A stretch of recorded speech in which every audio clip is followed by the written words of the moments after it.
ಅಯ್ಯೋ ಶಾರದಾ, ಶೀಘ್ರ ತಗೊಂಬಾ, ಬೇಕಪ್ಪ ಅಮ್ಮ. ಈಗ್ಲೇ ಬಂದೆ. ಎತ್ಕೊಳ್ಳಿ. ಹೇ ಅಯ್ಯೋ, ಜಲ್ದಿಂದ ನನ್ನ ಹೊಟ್ಟೆ ತುಂಬಲ್ಲ. ತಿನ್ನಕ್ ಹಾಕಿದ್ರೆ ಎತ್ಕೋತೀನಲ್ವಾ? ಹೌದು, ಇವತ್ತೇನ್ ಸ್ವಾದಿಷ್ಟ ವ್ಯಂಜನ ಮಾಡಿದ್ಯಾ ನನ್ಗೋಸ್ಕರ? ನಾವು ಸ್ವಯಂ ಪ್ರತಿದಿನ ಯೋಚಿಸಿ ಚಿಂತಿತರಾಗಿದ್ದೀವಿ ಭೋಜನಕ್ಕೆ ಏನ್ ಮಾಡೋದು ಅಂತ. ಅತ್ಯಂತ ನೋವು ಕೊಡೋ ಕಾರ್ಯ. ನೀವ್ ಹೇಳಿ, ಇವತ್ ನೀವು ಭೋಜನಕ್ಕೆ ಏನ್ ತಿನ್ನೋಕ್ ಇಷ್ಟ ಪಡ್ತೀರಾ? ಏನು ಮಾಡೇ ಇಲ್ವಾ? ಈಗ ಮಾಡ್ಬೇಕಾ? ಶಾರದಾ, ನಾನ್ ಮೃತ್ಯುವಿಗೆ ಪ್ರಾಪ್ತಿ ಆಗ್ತೀನಿ. ಅಯ್ಯೋ, ಚಿಂತೆ ಮಾಡ್ಬೇಡಿ. ನೀವ್ ಹೇಳಿ, ನೀವೇನ್ ತಿಂತೀರಾ? ನಾವ್ 5 ನಿಮಿಷದಲ್ಲಿ ಹೋಗಿ 2 ನಿಮಿಷದಲ್ಲಿ ಮಾಡಿ ತಂದ್ಕೊಡ್ತೀವಿ. ಓ, 5 ನಿಮಿಷದಲ್ಲಿ ಹೋಗಿ 2 ನಿಮಿಷದಲ್ಲಿ ಮಾಡ್ತರ್ತೀಯಾ? ಅಷ್ಟ್ ಸುಲಭ ಇದೆಯಾ? ಅಷ್ಟ್ರಲ್ಲಿ ನಾನು ಸತ್ತೋಗ್ತೀನಿ ಅಷ್ಟೇ. ಅಬ್ಬಬ್ಬಾ, ಒಂದ್ ಕೆಲಸ ಮಾಡು, ಪುಳಿಯೋಗರೆ ಮಾಡ್ಕೊಂಡು ತಗೊಂಬಾ ಶೀಘ್ರ. ಆದ್ರೆ ಅದು ಶೀಘ್ರ ಆಗೋದಿಲ್ಲ, ಅದಕ್ಕೆ ಸಮಯ ಹಿಡಿಯುತ್ತೆ. ಹೌದಾ? ಆಲೂ ವಡ, ಕಾಯಿ ಚಟ್ನಿ ಮಾಡ್ಕೊಂಡ್ ಬಾ. ಆದ್ರೆ ಅದಕ್ಕೆ ಸಾಮಗ್ರಿ ಇಲ್ವಲ್ಲ ಮನೇಲಿ. ಕುಂಬಳಕಾಯಿ ಪಲ್ಯ ಮಾಡು. ಆದ್ರೆ ಕುಂಬಳಕಾಯಿ ಮನೇಲಿ ಇಲ್ವಲ್ಲ. ಮನೇಲಿ ಇಲ್ಲ ಅಂದ್ಮೇಲೆ ಯಾಕೆ ಕೇಳ್ದೆ? ನಾವೆಲ್ ಕೇಳಿದ್ವು, ನಾವ್ ಕೇವಲ ಯೋಚಿಸಿದ್ದು. ಸರಿ ಬಿಡಿ, ಹೇಳಿ ಏನ್ ತಿಂತೀರಾ? ಇದಿಲ್ಲ, ಅದಿಲ್ಲ, ಅದ್ ಮನೇಲಿಲ್ಲ, ಇದನ್ ನೆನ್ನೆ ತಂದಿದ್ವಿ, ಇದನ್ ಮಾಡಕ್ಕಾಗಲ್ಲ. ಈಗ ನೀನೇ ಹೇಳು, ನಾನೇನ್ ತಿನ್ಲಿ? ಇಲ್ಲ, ಇವತ್ ಭೋಜನ ನಿಮ್ಗಿಷ್ಟವಾದ್ದೇ ಮಾಡೋದು. ನನಗ್ ಗೊತ್ತಿದೆ ಇವನ್ಗೇನ್ ಇಷ್ಟ ಅಂತ. ಹೇಳು, ಏನ್ ತಿಂತೀಯಾ? ನಾನ್ ಈಗ್ಲೇ ಮಾಡ್ಕೊಂಡ್ ತರ್ತೀನಿ. ನೋಡಿದ್ಯಾ, ಇವಳು ನಮ್ಮ ಅಮ್ಮ. ಅಮ್ಮ, ನಿನ್ಗೆಲ್ಲ ಗೊತ್ತಿರೋದೆ. ತುಂಬಾ ದಿನದಿಂದ ನಿನ್ ಕೈಯಾರ ಕಿಚಡಿ ತಿಂದಿಲ್ಲ. ಆ ಕಿಚಡಿ ಮಾಡು ಶೀಘ್ರ. ಅದ್ರಲ್ಲಿ 2 ಪ್ರಕಾರ ಬೇಳೆ ಹಾಕ್ತಿಯಲ್ಲ, ಮತ್ತೆ ತುಪ್ಪದಲ್ಲಿ ಕರಿಮೆಣಸು ಶುಂಠಿ ಹಾಕ್ತಿಯಲ್ಲ, ಅದನ್ನ ಶೀಘ್ರ ಮಾಡ್ಕೊಂಬಾ. ಕಿಚಡಿ? ಅಯ್ಯೋ, ಕಿಚಡಿ ಅಂತೂ ಅನಾರೋಗ್ಯರ ಊಟವಾಗಿರುತ್ತೆ. ವಯಸ್ಸಾದವ್ರಿಗೆ ಕಿಚಡಿ ಇಷ್ಟವಾಗುತ್ತೆ. ನೀನ್ ನನ್ನ ಯುವ ಪುತ್ರ. ಹೇಳು, ಏನ್ ತಿಂತೀಯಾ? ನಾನ್ ಈಗ್ಲೇ ಮಾಡ್ಕೊಂಡ್ ತರ್ತೀನಿ. ಇಲ್ಲಿ ಬಿಡಿ, ತಿನ್ನಕ್ಕೇನಾದ್ರೂ ಕೊಡಿ ಅಂತ ಕೇಳಿ ತಪ್ಪು ಮಾಡ್ದೆ ಅನ್ಸ್ತಿದೆ. ಹಸ್ವಿಲ್ಲ ನನ್ಗೆ. ಕೋಪ ಯಾಕೆ ಮಾಡ್ಕೋತಿದ್ದೀರಾ? ಇದ್ ನಿಮ್ ಮನೆ, ದರ್ಬಾರ್ ಅಲ್ಲ. ನಿಮಗ್ ನೀವ್ ನಿರ್ಣಯ ಹೇಳೋಕೆ. ನೋಡಿ ಅಮ್ಮ, ನಾವ್ ಇಷ್ಟೊಂದ್ ಪ್ರೀತಿಯಿಂದ ಕೇಳ್ತಿದ್ರೆ ಏನ್ ತಿಂತೀರಾ ಅಂತ ಇವ್ರು ನಮ್ ಮೇಲೆ ಕೋಪ ಮಾಡ್ಕೋತಿದ್ದಾರೆ, ಬೈತಿದ್ದಾರೆ ನಮ್ಗೆ. ಎತ್ಕೊಳ್ಳಿ. ನಿಮ್ಗಲ್ಲ, ಅಮ್ಮಂಗ್ ಹೇಳ್ತಿದೀವಿ. ಅಮ್ಮ, ದಂಡ ಎತ್ಕೊಳ್ಳಿ. ಅಮ್ಮ ಬೇಡ, ಅಮ್ಮ ಬೇಡ ಬೇಡ ಬೇಡ. ಯಾಕೆ ಕಳಿಸ್ತಿದ್ಯಾ ನನ್ ಸೊಸೆನ? ಹೇಗ್ ಆದೇಶ ನೀಡ್ತಿದ್ಯಾ, ಹೇಗ್ ಆಡ್ತಿದ್ಯಾ ಅಂದ್ರೆ ಇವ್ಳು ನಿನ್ ದಾಸಿ ಅನ್ನೋ ಹಾಗೆ. ಇರ್ಬೋದು ನೀನು ವಿಶ್ವಕ್ಕೆ ಸರ್ವಶ್ರೇಷ್ಠ ಸಲಹೆಗಾರ, ಗೊತ್ತಿದೆ. ಮಹಾರಾಜರು ನಿಮ್ಗೆ ತುಂಬಾ ಗೌರವ ನೀಡ್ತಾರೆ. ಅದಕ್ಕೆ ಕುಚೇಷ್ಟೆ ಜಾಸ್ತಿ ಆಗಿದೆ ಅಲ್ವಾ ನಿಂಗೆ? ನೋಡ್ತಿರು, ದರ್ಬಾರಿಗೆ ನಿನಗಿಂತಲೂ ಒಬ್ಬ ಸರ್ವಶ್ರೇಷ್ಠನೊಬ್ಬ ಬರ್ತಾನೆ. ಮತ್ ಅವನ್ ಬಂದಾಗ ಮಹಾರಾಜರು ಅವನ್ಗೆ ನಿನಗಿಂತಲೂ ಹೆಚ್ಚಿಗೆ ಗೌರವ ನೀಡ್ತಾರೆ. ದರ್ಬಾರಿಗೆ ಹೋಗೋ ದಾರಿ ಯಾವುದು?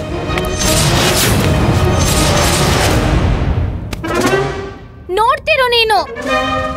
ಆಗ್ಲಿ, ಹೋಗ್ತೀನಿ ದರ್ಬಾರ್ಗೆ. ಹಸ್ಕೊಂಡೆ, ನೀವಿಬ್ರು ತಿನ್ಕೊಂಡಿರಿ ಇಲ್ಲೇ. ಹೋಗ್ತಿದ್ದೀನಿ. ನಿನ್ ಕೈಯಿಂದ ಏನೂ ಆಗಲ್ಲ ಅಮ್ಮ.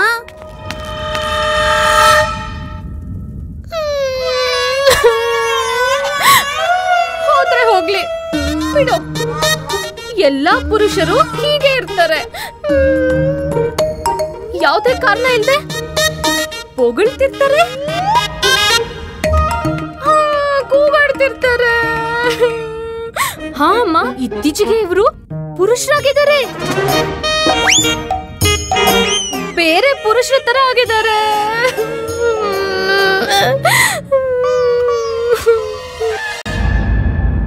ಮಂತ್ರಿವರ್ಯ. ಮಹಾರಾಜ.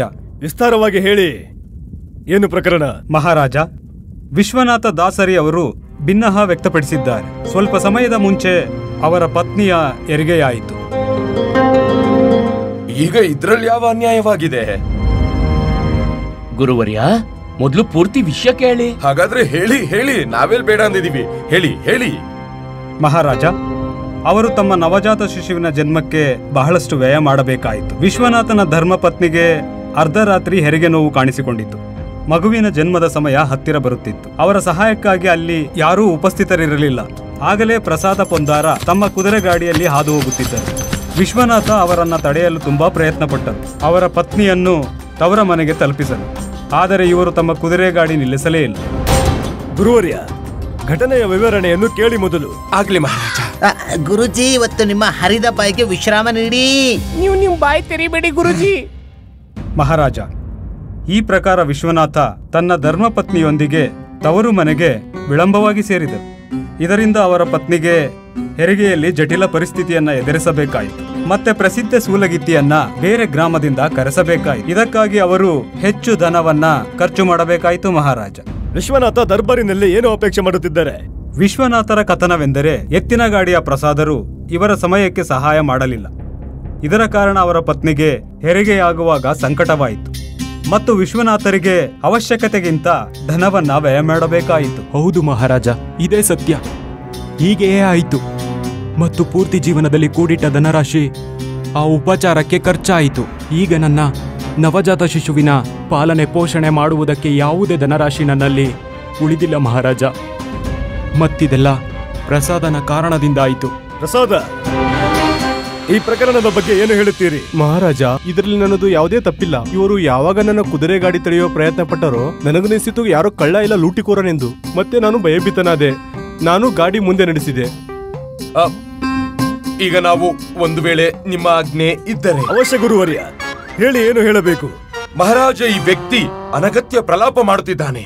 ಒಬ್ಬ ಗರ್ಭವತಿ ಮಹಿಳೆಯ ಸಂಕಟವನ್ನು ಗೋಳನ್ನು ಕೇಳದೆ ಅವರಿಗೆ ಸಹಾಯ ನಿರೀಕ್ಷಣೆ ಮಾಡದೆ ಇವನಿಗೆ ತನ್ನ ಸುರಕ್ಷತೆಯ ಅಧಿಕ ಚಿಂತೆ ಇತ್ತು. ನಮ್ಮನೆ ನೋಡಿ ಮಹಾರಾಜ, ನಾವು ನಮ್ಮ ಪ್ರತಿ ಹೆಜ್ಜೆ ಸಂಭಾಳಿಸಿ ಇಡುತ್ತೇವೆ. ಏಕೆಂದರೆ ನಮ್ಮಿಂದಾಗಿ ಯಾವ ಇರುವೆಗೂ ಕೂಡ ಕಷ್ಟ ಆಗಬಾರದು. ಮಹಾರಾಜ, ನಮ್ಮ ಸಂಪೂರ್ಣ ಜೀವನ ಮಾನವನ ಸೇವೆಗೆ ಸಮರ್ಪಿತಗೊಳಿಸಿದ್ದೀವಿ. ಆದರೆ ಈ ವ್ಯಕ್ತಿ ಒಬ್ಬ ದೇವಿ ಸಮಾನ ಗರ್ಭವತಿ ಮಹಿಳೆಗೆ ಸಹಾಯ ಮಾಡುವುದರ ಬದಲಾಗಿ ಅಲ್ಲಿಂದ ಓಡಿ ಹೋಗಿದ್ದಾನೆ.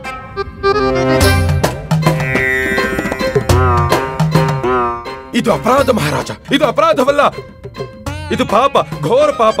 ಮತ್ತು ಈ ಪಾಪಕ್ಕೆ ಇವನನ್ನು ನೇಣಿಗೆ ಹಾಕಬೇಕು. ಕ್ಷಮಿಸಬೇಕು ಗುರುವರ್ಯ, ನಿಮ್ ಖತ್ನ ಸತ್ಯವೇ. ನಾನೊಪ್ತೇನೆ ಪ್ರಸಾದ ದೋಷಿ ಎಂದು. ಆದ್ರೆ ಈ ಅಪರಾಧಕ್ಕಾಗಿ ನೇಣಿಗೆ ಹಾಕೋದು ಖಂಡಿತ ಉಚಿತ ಅಲ್ಲ. ಆಶ್ಚರ್ಯವಾಗಿದೆ.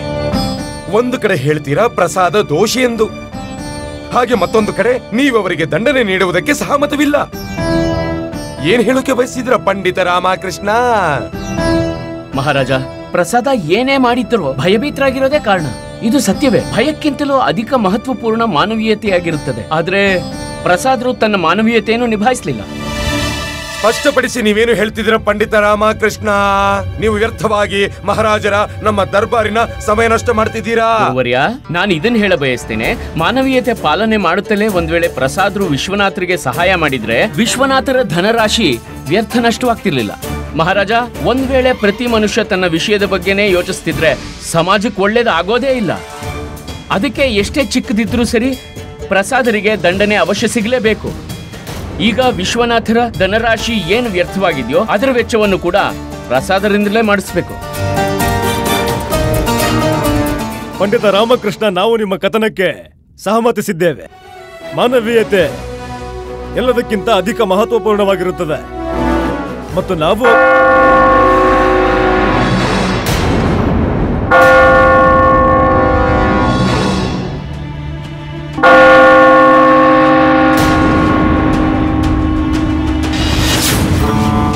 ನ್ಯಾಯದ ಗಂಟೆ ಇಷ್ಟು ವರ್ಷಗಳ ನಂತರ. ಮಹಾರಾಜ, ಈ ಗಂಟೆಯನ್ನ ಆಪತ್ತಿನ ಸ್ಥಿತಿಯಲ್ಲಿ ಮಾತ್ರ ಬಾರಿಸಲಾಗುತ್ತದೆ.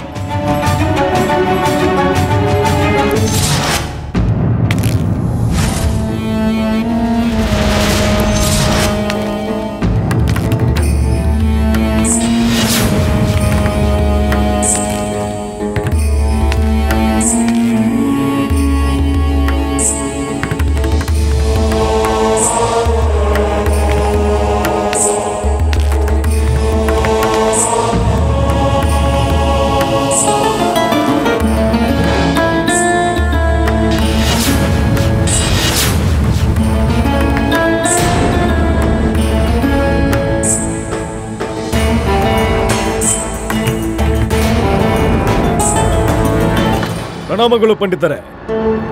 ನಾವು ತಿಳಿಯಬಹುದೇ ಯಾವ ಪ್ರಯೋಜನಕ್ಕೆ ನೀವು ನಮ್ಮ ದರ್ಬಾರಿನ ಆಪತ್ತಿನ ಗಂಟೆಯನ್ನು ಬಾರಿಸುವ ಅವಶ್ಯಕತೆ ಬಂದಿತು? ಯಾರು ನೀವು? ನಿಮ್ಮ ಹೆಸರೇನು? ಏನು ಮಾಡುವುದು ಹೆಸರಿನಿಂದ? ಹೇಳದೇ ಇರುವಷ್ಟು ಮೂಢನೂ ಅಲ್ಲ. ಬದುಕಿದ್ದೇನೆ ನನ್ನದೇ ಚೌಕಟ್ಟಿನಲ್ಲಿ. ತಿಳಿಯಬೇಕಾಗಿದೆ ನನ್ನ ಕಾರ್ಯದಿಂದ. ಮಹಾರಾಜ, ನಾನು ಕಲ್ಲೂರಿ ದಿನಕರ, ಶಾಸ್ತ್ರೀಯ ಸಂಗೀತ ತಜ್ಞ.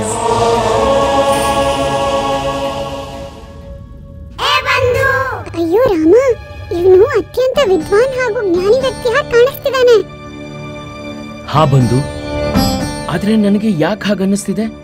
ಈ ಹೆಸರನ್ನ ಮೊದಲೇ ಎಲ್ಲೋ ಕೇಳಿದ್ದೀನಂತ. ಹಾಗಾದ್ರೆ ಎಲ್ಲಿ? ಕಲ್ಲೂರಿ ದಿನಕರರು, ಸ್ವಾಗತ ನಿಮಗೆ ನಮ್ಮ ದರ್ಬಾರಿಗೆ. ನಾವು ತಿಳಿಯ ಬಯಸುತ್ತೇವೆ, ನೀವು ಯಾವ ಕಾರಣಕ್ಕೆ ಇಲ್ಲಿ ಉಪಸ್ಥಿತರಿದ್ದೀರಿ? ಮಹಾರಾಜ, ನಾನು ವಿಜಯನಗರ ಸಾಮ್ರಾಜ್ಯದ ಒಬ್ಬ ಸಾಮಾನ್ಯ ಪಂಡಿತ. ವಿಶ್ವ ಶಾಂತಿಗಾಗಿ ಮಹಾಯಜ್ಞ ಮಾಡಲು ಇಚ್ಛುಕನಿದ್ದೇನೆ. ಮಹಾರಾಜ, ಈ ಯಜ್ಞದಲ್ಲಿ ಅನೇಕ ಸಾಮಗ್ರಿಗಳ ಜೊತೆಗೆ 100 ಗೋವುಗಳ ಅವಶ್ಯಕತೆ. ಇದರಿಂದ ಹಾಲು ಹಾಗೆ ತುಪ್ಪ ಈ ಯಜ್ಞಕ್ಕೆ ಅವಶ್ಯಕತೆ ಇದೆ. ಮಹಾರಾಜ, ಸಮಸ್ತ ವ್ಯವಸ್ಥೆಯ ನಂತರ 1,000 ಸ್ವರ್ಣ ಮುದ್ರೆಯ ಅವಶ್ಯಕತೆಯೂ ಇದೆ. ಇದೇ ಪ್ರಯೋಜನದಿಂದ ನಾನು ನಿಮ್ಮ ಸಮಕ್ಷ ಪ್ರಸ್ತುತನಿದ್ದೇನೆ. ನಿಮ್ಮುಡಕ್ಕೆ ಬಂತು ಗುರುಜಿ. ಪ್ರತೀತಿ ಆಗ್ತಿದೆ, ನಿಮ್ಗೊಬ್ಬ ಹೊಸ ಪ್ರತಿಸ್ಪರ್ಧಿ ಉಪಸ್ಥಿತನಾಗಿದ್ದಾನೆ. ಇದು ಅತ್ಯಂತ ಶುಭ ವಿಚಾರ ಮಾನ್ಯರೇ. ಅತ್ಯಂತ ಪ್ರಸನ್ನರು ನಾವು, ಹಾಗೆ ಭಾಗ್ಯಶಾಲಿ ಅಂದುಕೊಳ್ಳುತ್ತೇವೆ ನಮ್ಮನ್ನು ನಾವು. ನಿಮ್ಮ ಈ ಮಹಾಯಜ್ಞದಲ್ಲಿ ನಿಮಗೆ ಸಹಾಯ ಮಾಡುತ್ತೇವೆ. ನನಗೆ ವಿಶ್ವಾಸವಿತ್ತು ಮಹಾರಾಜ. ನಾನು ನಿಮ್ಮ ಖ್ಯಾತಿಯ ಬಗ್ಗೆ ಅರಿವು ಉಳ್ಳವನೇ. ಮಂತ್ರಿವರ್ಯ, ಮಹಾರಾಜ, ಇವರ ಮಹಾಯಜ್ಞಕ್ಕೆ ಎಷ್ಟು ಧನರಾಶಿಯ ಅವಶ್ಯಕತೆ ಇದೆಯೋ ಅದೆಲ್ಲವನ್ನು ನಮ್ಮ ರಾಜ್ಯಕೋಶದಿಂದ ಪ್ರದಾನ ಮಾಡಿ. ನಿಮ್ಮ ಆಜ್ಞೆ ಮಹಾರಾಜ. ಗುರೂಜಿ, ಪಂಡಿತ ರಾಮಕೃಷ್ಣ ನಿಮ್ಮ ಸ್ಥಾನನ ಈಗಲೇ ಅಲ್ಲಾಡಿಸಿದ್ದಾನೆ. ಈಗ ಈ ಕಲ್ಲೂರಿ ನಿಮ್ಮ ರಾಜಪುರೋಹಿತಗಿರಿಯ ಅಂಗಡಿಯನ್ನು ಮುಚ್ಚಾಗೆ ಕಾಣಿಸ್ತಿದ್ದಾನೆ ಗುರೂಜಿ. ಮಹಾರಾಜ, ಒಂದ್ ವೇಳೆ ಅನ್ಯತ ಭಾವಿಸ್ತಿದ್ರೆ ನಾನ್ ನಿಮ್ಮಲ್ಲಿ ಅನುರೋಧಿಸಲು ಬಯಸ್ತೇನೆ. ಅವಶ್ಯ ಹೇಳಿ ಮಹಾರಾಜ. ನಾನು ಪ್ರತಿಜ್ಞೆ ಮಾಡಿದ್ದೇನೆ, ಅದರ ಅನುಸಾರ ನನ್ನ ಯಜ್ಞಕ್ಕೆ ರಾಜಕೋಶದ ಧನ ಬೇಕಾಗಿಲ್ಲ. ಬದಲಾಗಿ ಯಾರಾದರೂ ಉಚ್ಚಕೋಟಿ ಬ್ರಾಹ್ಮಣನ ಧನವೇ ಬೇಕು. ಅದ್ಭುತ. ನಮ್ಮ ರಾಜ ದರ್ಬಾರಿನಲ್ಲಿ ಸಮಸ್ತ ವಿಜಯನಗರದಲ್ಲಿ ಮತ್ತು ದೂರದವರೆಗೆ ನಮ್ಮ ಗುರುವರಿಯ ಆಚಾರ್ಯ ತಥಾಚಾರ್ಯರಿಂದ ಅಧಿಕ ಉಚ್ಚಕೋಟಿ ಬ್ರಾಹ್ಮಣ ನಿಮಗಿಲ್ಲಿ ಸಿಗುತ್ತಾರೆ. ಗುರುವರ್ಯರಿಗೆ ಜಯವಾಗಲಿ. ಇಲ್ಲಿ ಕೇಳು ಮನಿ, ಪ್ರತೀತಿ ಆಗ್ತಿದೆ, ಇವತ್ತು ದರ್ಬಾರ್ನಿಂದ ನಮ್ಮ ಮುದಿಯ ಭಿಕಾರಿಯಾಗಿ ನಿವಾಸ ಸೇರ್ತಾನೆ.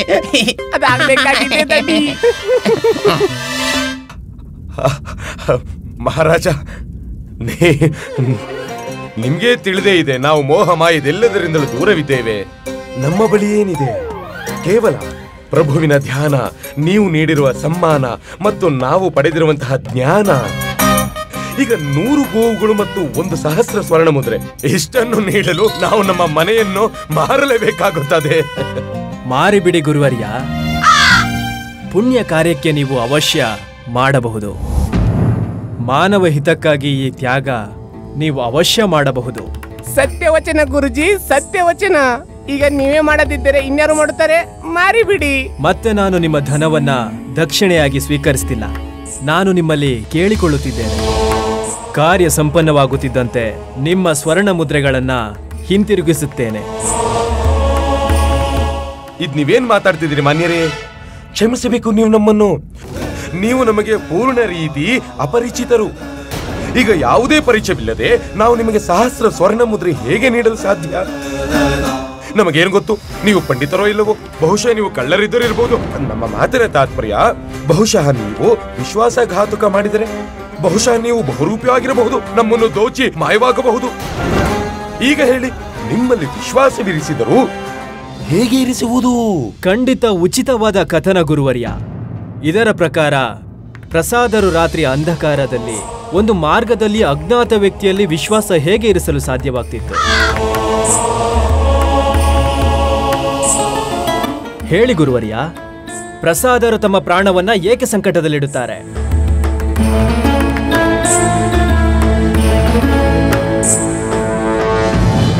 ಅಸಹಾಯಕ ಗರ್ಭವತಿ ಸ್ತ್ರೀಯ ಮಾತಲ್ಲಿ ಯಾರು ವಿಶ್ವಾಸ ಯಾಕಿರಿಸಲಿಲ್ಲ? ಆ ಪ್ರಕಾರ ಹೇಗೆಂದರೆ, ದರ್ಬಾರಿನ ನೀವೆಲ್ಲರೂ ನನ್ನ ಮೇಲೆ ವಿಶ್ವಾಸವಿರಿಸುತ್ತಿಲ್ಲ. ಕಲ್ಲೂರಿ ದಿನಕರರೇ, ನಾವು ನಿಮ್ಮ ಮಾತನ್ನು ತಿಳಿಯುವುದರಲ್ಲಿ ಅಸಮರ್ಥರು. ಸ್ಪಷ್ಟಪಡಿಸಿ. ಇದೇ ಮಹಾರಾಜ, ನಾನು ನಿಮ್ಮ ಸಮಕ್ಷ ಒಬ್ಬ ಪಂಡಿತ ಯಜ್ಞಕ್ಕಾಗಿ ರಾಜಗುರುಗಳಿಂದ ಸಹಾಯ ಕೇಳುತ್ತಿದ್ದರೆ ಅವರು ನನ್ನ ಮೇಲೆ ವಿಶ್ವಾಸ ಮಾಡುತ್ತಿಲ್ಲ. ಹಾಗಾದರೆ ಕಗ್ಗತ್ತಲು ಆವರಿಸಿರುವ ರಾತ್ರಿಯಲ್ಲಿ ಪ್ರಸಾದ ಹರಿಬಿರಿಯಾಗಿ ತನ್ನ ಮನೆಗೆ ಹೋಗುತ್ತಿರುವಾಗ ಅವರು ವಿಶ್ವನಾಥ ಮತ್ತು ಅವರ ಪತ್ನಿಯ ಸಹಾಯ ಏಕೆ ಮಾಡುತ್ತಾರೆ? ಅವರು ತಂತ್ರ ರಚಿಸಿ ಅವರನ್ನ ಲೂಟಿ ಮಾಡುವ ಪ್ರಯತ್ನ ಪಡುತ್ತಿದ್ದಾರೆ.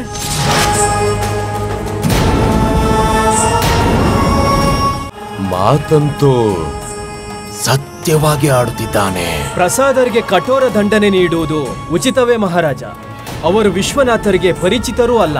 ಅದೇ ಕಾರಣ ಪ್ರಸಾದ ವಿಶ್ವನಾಥರ ಸಹಾಯಕ್ಕೆ ಜವಾಬ್ದಾರಿ ವಹಿಸಲಾಗುವುದಿಲ್ಲ. ಒಂದು ವೇಳೆ ವಿಶ್ವನಾಥ ಯಾವುದಾದರೂ ಪ್ರಪಂಚ ರಚಿಸಿದ್ದರೆ, ಶಸ್ತ್ರ ಅಥವಾ ಆಯುಧ ಇದ್ದಿದ್ದರೆ, ಅದೇ ಕಾರಣ ತನ್ನ ಆತ್ಮ ಸುರಕ್ಷತೆ ಮಾಡಿಕೊಳ್ಳುವುದು ಪ್ರಸಾದನಿಗೆ ಅವಶ್ಯಕತೆ ಇತ್ತು. ಶಾಸ್ತ್ರದಲ್ಲಿ ಇದನ್ನು ಹೇಳಿದ್ದಾರೆ, ತನ್ನನ್ನು ಉಳಿಸಿಕೊಳ್ಳುವುದಕ್ಕೆ ಹಿಂಸೆ ಮಾಡಿದರೂ ಅದು ಅನುಚಿತವಲ್ಲವೆಂದು. ಅಂದಮೇಲೆ ಪ್ರಸಾದರು ಯಾವುದೇ ಅಪರಾಧ ಮಾಡಿಲ್ಲ, ಮತ್ತವರು ದಂಡನೆಗೆ ಭಾಗಿದಾರರಲ್ಲ. ಕಲ್ಲೂರು ದಿನಕರರೇ, ನಿಮ್ಮ ಕಥನ ಸತ್ಯವಿದೆ. ಎಲ್ಲರೂ ಹೀಗೆ ತಮ್ಮ ಸುರಕ್ಷತೆಯ ಬಗ್ಗೆ ವಿಚಾರಗಳನ್ನು ಮಾಡುತ್ತಲಿದ್ದರೆ ಯಾರಾದರೂ ಹೇಗೆ ತಾನೇ ಸಹಾಯ ಮಾಡಲು ಸಾಧ್ಯ? ಸಮಸ್ತ ವಿಶ್ವ ಆತ್ಮ ಕೇಂದ್ರಿತವಾಗುತ್ತದೆ. ಆನಂತರ ಆದರೆ ವರ್ತಮಾನದ ಸಂದರ್ಭದಲ್ಲಿ ನಮ್ಮ ಕಥನ ಸತ್ಯವಿದೆ ಮಹಾರಾಜ, ಮತ್ತು ನಾನದನ್ನು ಪ್ರಮಾಣವೂ ಪಡಿಸಬಲ್ಲೆ.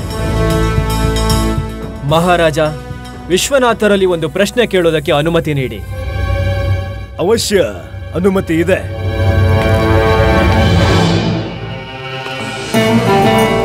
ಹೇಳಿ ವಿಶ್ವನಾಥ, ನೀವು ನಿಮ್ಮ ಪೂರ್ವಕಾಲದಲ್ಲಿ ಕಳ್ಳತನ ಮಾಡಿಲ್ಲವೇ?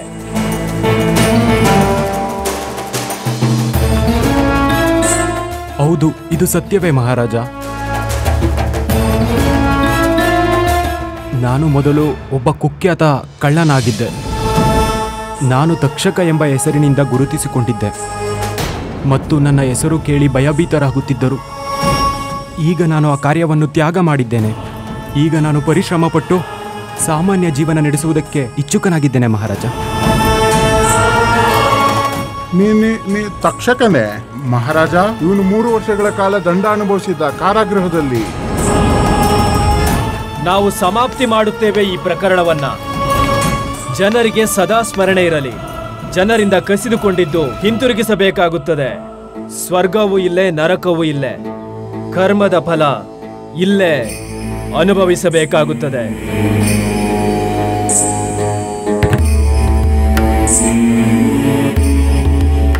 ಧನ್ಯವಾದ ಮಹಾಶಯರೇ, ಅತ್ಯಂತ ಸತ್ಯವಾದ ಕಥನ ನಿಮ್ದು. ನನ್ನ ತಪ್ಪನ್ನ ತಿದ್ದಿದ್ದಕ್ಕೆ ತುಂಬ ತುಂಬ ಧನ್ಯವಾದ ನಿಮಗೆ. ಅದನ್ನ ನಾನು ಮಾಡಲೇಬೇಕಿತ್ತು.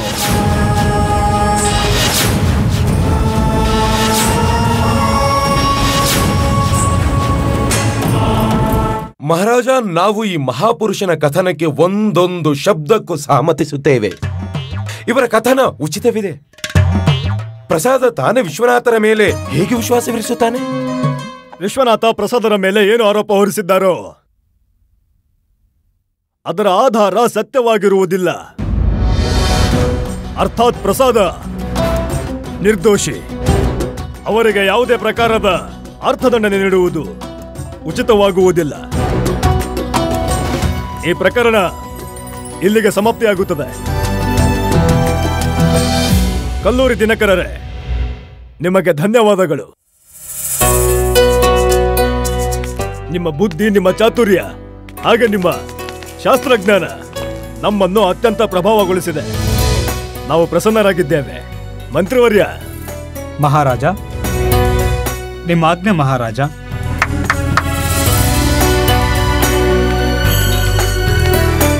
ಇದು ನಮ್ಮ ಕಡೆಯಿಂದ ಒಂದು ಚಿಕ್ಕ ಉಡುಗೊರೆ.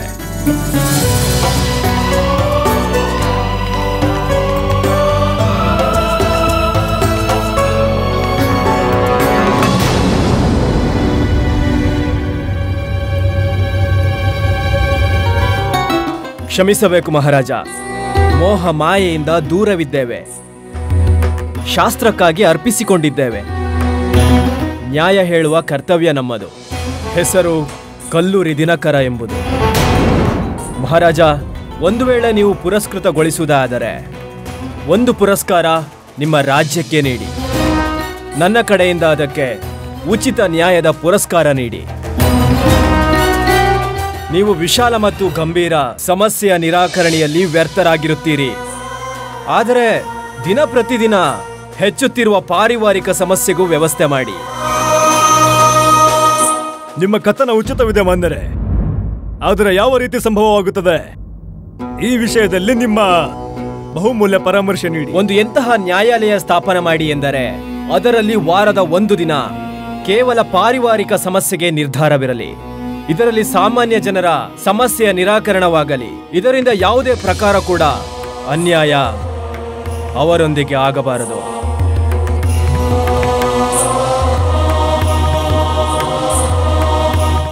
ವಾಹ್, ಅತ್ಯಂತ ಸುಂದರ ಮತ್ತು ಉಪಯೋಗದ ಸಲಹೆ ಮಹಾರಾಜ. ಕುಟುಂಬ ನ್ಯಾಯಾಲಯ, ಪಾರಿವಾರಿಕ ಸಮಸ್ಯೆಯ ನಿವಾರಣೆ. ಆದರೂ ಇವತ್ತಿನವರೆಗೆ ಈ ದರ್ಬಾರಿನಲ್ಲಿ ಸಲಹೆ ಬೇರೆ ಯಾರು ಏಕೆ ನೀಡಲಿಲ್ಲ? ಮಹಾರಾಜ, ನಮ್ಮ ವಿಚಾರದ ಪ್ರಕಾರ ಈ ಸಲಹೆಯನ್ನು ತಕ್ಷಣವೇ ಜಾರಿಗೊಳಿಸಲೇಬೇಕು. ಅದ್ಭುತ, ಅತ್ಯಂತ ಉಪಯುಕ್ತ ಸಲಹೆ ನೀಡಿದ್ದೀರಿ ನೀವು ಮಾನ್ಯರೇ. ನಾವು ಘೋಷಣೆ ಮಾಡುತ್ತೇವೆ, ಪ್ರತಿ ವಾರ ಶುಕ್ರವಾರದ ದಿನ ಕುಟುಂಬ ನ್ಯಾಯಾಲಯಕ್ಕೆಂದು ನಿರ್ಧರಿಸಲಾಗುತ್ತದೆ. ಅಲ್ಲಿ ಸಾಮಾನ್ಯ ಜನರ ಸಮಸ್ಯೆಗಳ ನಿವಾರಣೆಯಾಗುವುದು. ಧನ್ಯವಾದ. ಸಭೆ ಸಮಾಪ್ತಿಯಾಗುತ್ತದೆ. ಮಹಾರಾಜ ಕೃಷ್ಣದೇವರಾಯರಿಗೆ, ಮಹಾರಾಜ ಕೃಷ್ಣದೇವರಾಯರಿಗೆ, ಮಹಾರಾಜ ಕೃಷ್ಣದೇವರಾಯರಿಗೆ, ಮಹಾರಾಜ ಕೃಷ್ಣದೇವರಾಯರಿಗೆ. ಹೇಳೋ, ಒಳ್ಳೆಯ ಸಲಹೆಯಲ್ಲವೇ ರಾಮು?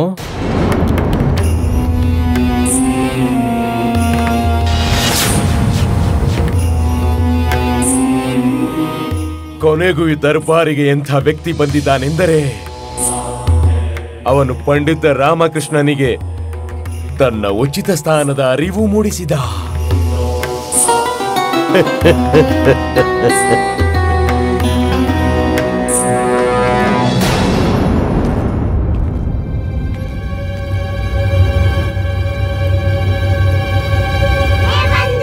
ರಾಮ, ಏನ್ ನೋಡ್ತಿದ್ಯಾ? ಯಾರೇ ರಹಸ್ಯಮಯ ವ್ಯಕ್ತಿ? ಇನ್ನು ನಿನ್ನನ್ನೇ ಆಶ್ಚರ್ಯ ಪಡುವಂತೆ ಮಾಡಿದ್ದಾನೆ. ಅದನ್ನೇ ನಾನು ಯೋಚಿಸ್ತಿದ್ದೀನಿ ಬಂಧು. ಯಾರಿತ? ಇದಕ್ಕೂ ಮೊದಲು ಎಲ್ಲಿ ಭೇಟಿಯಾಗಿದ್ದೀನಿ ಇವನ್ನ?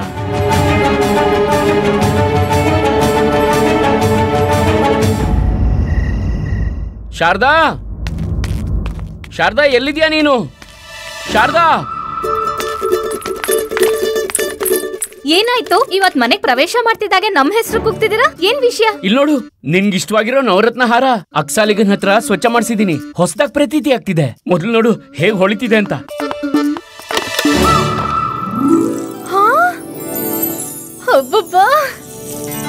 ಹೇಗ್ ಕಾಣಿಸ್ತಿದೇವ್ ನಾವ್ ಈ ಹಾರ ಹಾಕೊಂಡು? ತುಂಬಾ ಸುಂದರವಾಗಿದೆ. ಈ ಹಾರ ಧಾರಣೆ ಮಾಡಿ ನೀನು ಅತ್ಯಂತ ಸುಂದರವಾಗಿ ಕಾಣಿಸ್ತಿದ್ಯಾ. ನಿಮ್ ಮಾತಿನ ತಾತ್ಪರ್ಯ ಏನು? ನಾವ್ ಹಾಗೆ ಸುಂದರವಾಗಿ ಕಾಣೋದಿಲ್ವಾ? ಇಲ್ಲ ಇಲ್ಲ, ನನ್ ಮಾತಿನ ತಾತ್ಪರ್ಯ ಅದಾಗಿರ್ಲಿಲ್ಲ. ತಾತ್ಪರ್ಯ ಏನಂದ್ರೆ, ನೀನ್ ಧಾರಣೆ ಮಾಡಿದ ನಂತರ ಈ ಹಾರ ಅತ್ಯಂತ ಸುಂದರವಾಗಿ ಕಾಣಿಸ್ತಿದೆ ಅಂತ. ನೀನ್ ಮೊದ್ಲೇ ಸುಂದರವಾಗಿದ್ದೆ. ಹೌದು, ಇದ್ ನೀವ್ ಸರಿಯಾಗೇ ಹೇಳಿದ್ರಿ.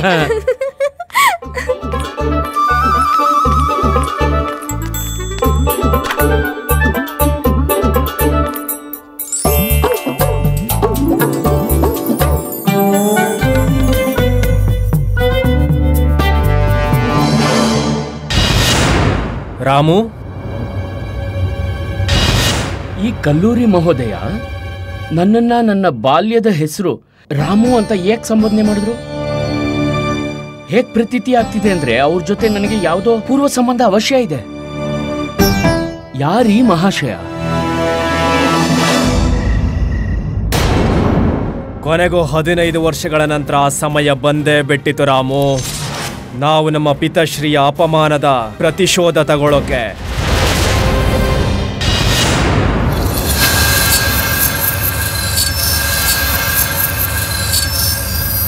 ವಾ ರಾಮ, ವಾ, ನೀನು ತುಂಬಾ ಚತುರನಿದ್ದೀಯಾ.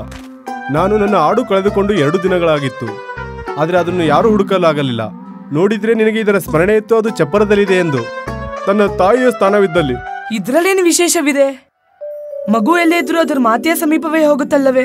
ಸ್ವಾಮಿನಾಥರೇ, ನೀವು ತುಂಬಾ ದೊಡ್ಡ ವಿದ್ವಾನರು, ಆದರೂ ನೀವು ನನ್ನ ಆಡನ್ನು ಹುಡುಕಲಾಗಲಿಲ್ಲ. ಆದರೆ ಅದೇ ಕಾರ್ಯವನ್ನು ರಾಮು ಎಷ್ಟು ಸುಲಭವಾಗಿ ಸಂಪನ್ನಗೊಳಿಸಿದ. ನಿಮಗೆ ತಿಳಿದಿದೆಯೇ?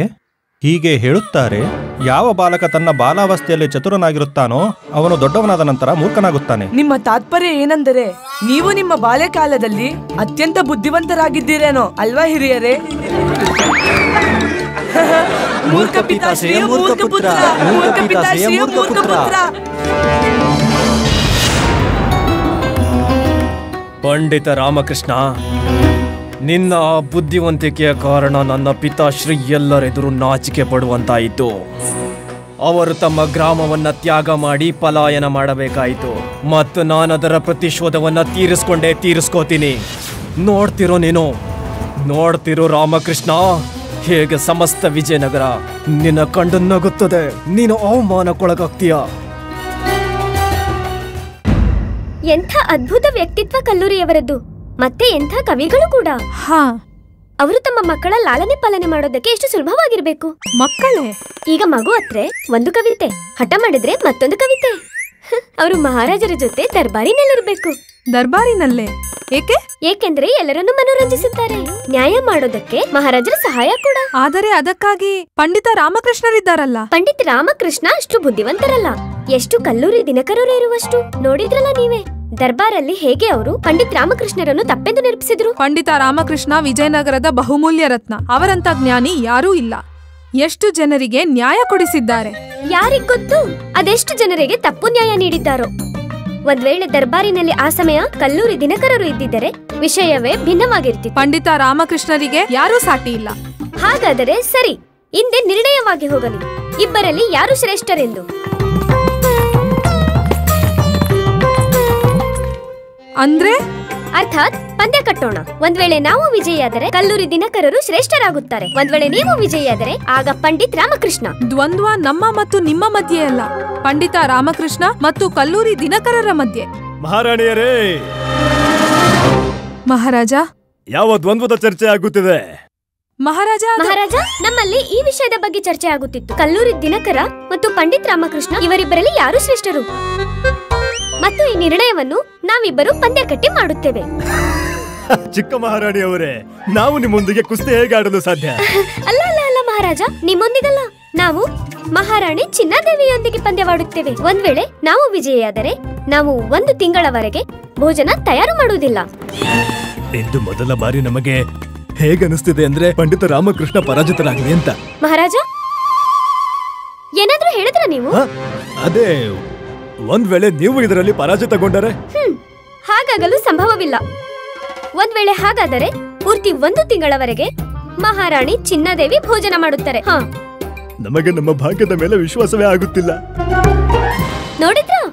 ನೋಡಿದ್ರ ಮಹಾರಾಣಿ ಚಿನ್ನಾದೇವಿ, ನೀವು ಮಹಾರಾಜರನ್ನು ಕಷ್ಟದಿಂದ ಪಾರು ಮಾಡಲು ಬಯಸಿದರೆ ಮತ್ತು ನಮ್ಮ ಕೈಯಾರೆ ಮಾಡೋ ವಿಶೇಷ ವ್ಯಂಜನದಿಂದ ಮಹಾರಾಜರನ್ನು ವಂಚಿತರಾಗಲು ಬಯಸದಿದ್ದರೆ ನೀವು ನಿಮ್ಮ ಪರಾಜಯ ಸ್ವೀಕಾರ ಮಾಡಿ ಮತ್ತು ಕಲ್ಲೂರಿ ದಿನಕರರನ್ನು ಶ್ರೇಷ್ಠರೆಂದು ಘೋಷಣೆ ಮಾಡಿ. ನಮಗೆ ಸ್ವೀಕಾರವಿಲ್ಲ. ದ್ವಂದ್ವ ಆಗುತ್ತದೆ. ಹಾಗಾದ್ರೆ ಮಹಾರಾಜ, ನೀವು ಯಾರ ಪಕ್ಷದಲ್ಲಿದ್ದೀರಿ? ನಾವು ಮಹಾಮಂತ್ರಿ ತಿಮ್ಮರಸು. ಆದ್ರೆ ಅವರು ಪಂದ್ಯ ಆಡ್ತಾನೆ ಇಲ್ವಲ್ಲ? ಪಂದ್ಯ ಆಡುತ್ತಿಲ್ಲ, ಆದ್ರೆ ಹೊರಗೆ ಪ್ರತೀಕ್ಷೆ ಮಾಡುತ್ತಿದ್ದಾರೆ. ನಾವು ಹೋಗಬೇಕಿದೆ. ರಾಜ ದರ್ಬಾರಿನಲ್ಲಿ ಅತ್ಯಂತ ಮಹತ್ವಪೂರ್ಣ ವಿಷಯದ ಚರ್ಚೆ ಆಗುತ್ತಿದೆ. ಕರೆಯುತ್ತಿದ್ದಾರೆ. ಬರುತ್ತಿದ್ದೇವೆ ಮಹಾಮಂತ್ರಿಗಳೇ, ಬರುತ್ತಿದ್ದೇವೆ. ಮಹಾಮಂತ್ರಿ ತಿಮ್ಮರಸು ಇಲ್ಲಿಗೆ ಬಂದಿದ್ರ? ಆದ್ರೆ ನಮ್ಗಂತೂ ದೃಷ್ಟಿಗತರಾಗಲೇ ಇಲ್ವಲ್ಲ. ಅದು ಬಿಡಿ ಮಹಾರಾಣಿ ಚಿನ್ನಾದೇವಿ, ನಾವಿಬ್ರು ಪಂದ್ಯ ಮಾಡೋಣ.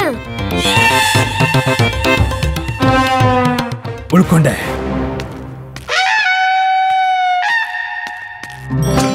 ಏನು ನಮಗೆ ನಿಜವಾಗಿಯೂ ಮಹಾಮಂತ್ರಿ ಕಾಣುತ್ತಿದ್ದಾರೆಯೇ? ಮಹಾರಾಜರಿಗೆ ಜಯವಾಗಲಿ. ಮಹಾಮಂತ್ರಿಗಳೇ, ನೀವು ನಿಜವಾಗಿಯೂ ಪ್ರಕಟರಾದಿರಿ. ಅಂದ್ರೆ ಅರ್ಥಾತ್ ನಮ್ಗೆ ಅರ್ಥ ಆಗ್ಲಿಲ್ಲ ಮಹಾರಾಜ. ಅರ್ಥಾತ್ ನೀವಿಲ್ಲಿಗೆ ಬಂದಿದ್ದೀರೆಂದರೆ ಕಾರಣವಿರಬೇಕು. ನಾವೇನು ಹೇಳುವುದು ಮಹಾರಾಜ? ಹೇಳದೇ ಇದ್ದಲ್ಲಿ ಬಿಡಿ. ಹಾಗಾದರೆ ಇಲ್ಲ ಮಹಾರಾಜ, ಹೇಳುವ ಅವಶ್ಯಕತೆ ಇದೆ. ಅವಶ್ಯಕತೆ ಇದ್ದರೆ ಹೇಳಿ, ಮತ್ತೆ ವಿಳಂಬವೇತಕ್ಕೆ? ಮಹಾರಾಜ, ಪ್ರಜೆಗಳು ತಿಳಿಯ ಬಯಸಿದ್ದಾರೆ ರಾಮಕೃಷ್ಣ ಮತ್ತು ಕಲ್ಲೂರಿ ದಿನಕರರಲ್ಲಿ ಶ್ರೇಷ್ಠ ಯಾರೆಂದು. ಹೌದಾ? ವಿಜಯನಗರ ಪ್ರಜೆಗಳು ಕೂಡ ಇದನ್ನು ಚರ್ಚೆ ಮಾಡುತ್ತಿದ್ದಾರಾ? ಗಳು ಅರ್ಥಾತ್ ಮತ್ಯಾರ್ಯಾರು ಚರ್ಚೆ ಮಾಡುತ್ತಿದ್ದಾರೆ ಮಹಾರಾಜ? ಅರ್ಥಾತ್ ಗಳು ಕೂಡ ಒಂದು ಶಬ್ದವಲ್ಲವೇ? ಬಾಯಿಂದ ಹಾಗೆ ಹೊರ ಬಂತು ನಮಗೆ. ನಾವು ವಿಜಯನಗರದ ರಾಜರು ಮಹಾಮಂತ್ರಿಗಳೇ, ನಮ್ಮ ಬಳಿ ಗಳು ಶಬ್ದ ಉಪಯೋಗಿಸುವ ಅಧಿಕಾರವಿಲ್ಲವೇ? ಇದೆ ಮಹಾರಾಜ. ನೋಡಿ, ವಿಷಯವೇನೆಂದರೆ ಪ್ರಜೆಗಳು ಹೀಗೆ ಹೇಳುತ್ತಿದ್ದಾರೆ, ಪಂಡಿತ ರಾಮಕೃಷ್ಣರು ನ್ಯಾಯಕ್ಕಾಗಿ ಎಷ್ಟೆಲ್ಲಾ ನಿರ್ಣಯ ತೆಗೆದುಕೊಂಡಿದ್ದಾರೋ ಆ ಎಲ್ಲಾ ನಿರ್ಣಯಗಳನ್ನು ಕಲ್ಲೂರಿ ದಿನಕರರ ಎದುರು ಚರ್ಚಿಸಬೇಕೆಂದು. ಇದಂತೂ ಮೊದಲ ಹೇಳಬಹುದಿತ್ತಲ್ಲವೇ? ಇದು ಅತ್ಯಂತ ಗಂಭೀರ ಮಾತು. ಏಕೆಂದರೆ ಪ್ರಜೆಗಳು ರಾಮಕೃಷ್ಣರ ಮೇಲಲ್ಲ, ನಮ್ಮ ನಿರ್ಣಯದ ಮೇಲೆ ಸಂದೇಹ ಪಡುತ್ತಾರೆ. ಪಂಡಿತ ರಾಮಕೃಷ್ಣ ಕೇವಲ ಒಬ್ಬ ಸಲಹೆಗಾರರು. ಅವರು ಸಲಹೆ ನೀಡುತ್ತಾರೆ. ಅವರ ಸಲಹೆಯ ಆಧಾರದ ಮೇಲೆ ಅವರ ಮಾತನ್ನು ಕೇಳಿ ಅಪರಾಧಿಗೆ ದಂಡನೆ ನೀಡುವ ನಿರ್ಣಯ ನಾವು ತೆಗೆದುಕೊಳ್ಳುತ್ತೇವೆ. ಸತ್ಯವಚನ ಮಹಾರಾಜ. ಆದರೆ ಈ ಪ್ರಜೆಗಳನ್ನ ಶಾಂತಿಗೊಳಿಸುವುದು ಹೇಗೆ? ಮಹಾಮಂತ್ರಿಗಳೇ, ನೀವು ಒಂದು ಘೋಷಣೆ ಮಾಡಿ, ನಾವು ವಿಜಯನಗರ ರಾಜ್ಯದಲ್ಲಿ ಕುಟುಂಬ ನ್ಯಾಯಾಲಯದ ಸ್ಥಾಪನೆ ಮಾಡುತ್ತಿದ್ದೇವೆಂದು. ನಾಳೆ ಪ್ರಾತಃ ಕಾಲ ಪಂಡಿತ ರಾಮಕೃಷ್ಣ ಹಾಗೂ ಕಲ್ಲೂರಿ ದಿನಕರರ ಸಮಕ್ಷ ಜನತೆಯ ಸಮಸ್ಯೆಗಳನ್ನು ಪ್ರಸ್ತುತಪಡಿಸಲಾಗುವುದು. ಆ ಸಮಸ್ಯೆಗಳಿಗೆ ಅವರಿಬ್ಬರು ಅವರವರ ಸಲಹೆ ನೀಡಲಿ. ಸಲಹೆಯ ಆಧಾರದ ಮೇಲೆ ಇದು ನಿರ್ಧಾರವಾಗುತ್ತದೆ. ಇವರಿಬ್ಬರಲ್ಲಿ ಶ್ರೇಷ್ಠರ್ಯಾರೆಂದು. ನಿಮ್ಮ ಆಜ್ಞೆ ಮಹಾರಾಜ.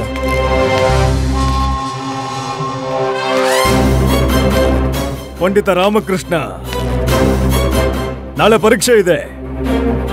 ನಿಮ್ಮ ಬುದ್ಧಿವಂತಿಕೆಗೆ ಮತ್ತು ನಮ್ಮ ನ್ಯಾಯಕ್ಷಮತೆಗೆ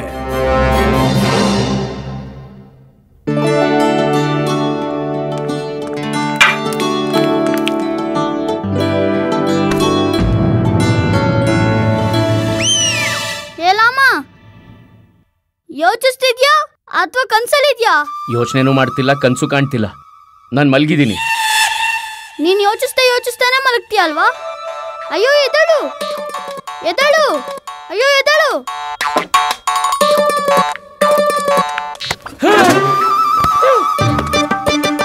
ಏನಾಯ್ತು ಅಮ್ಮ?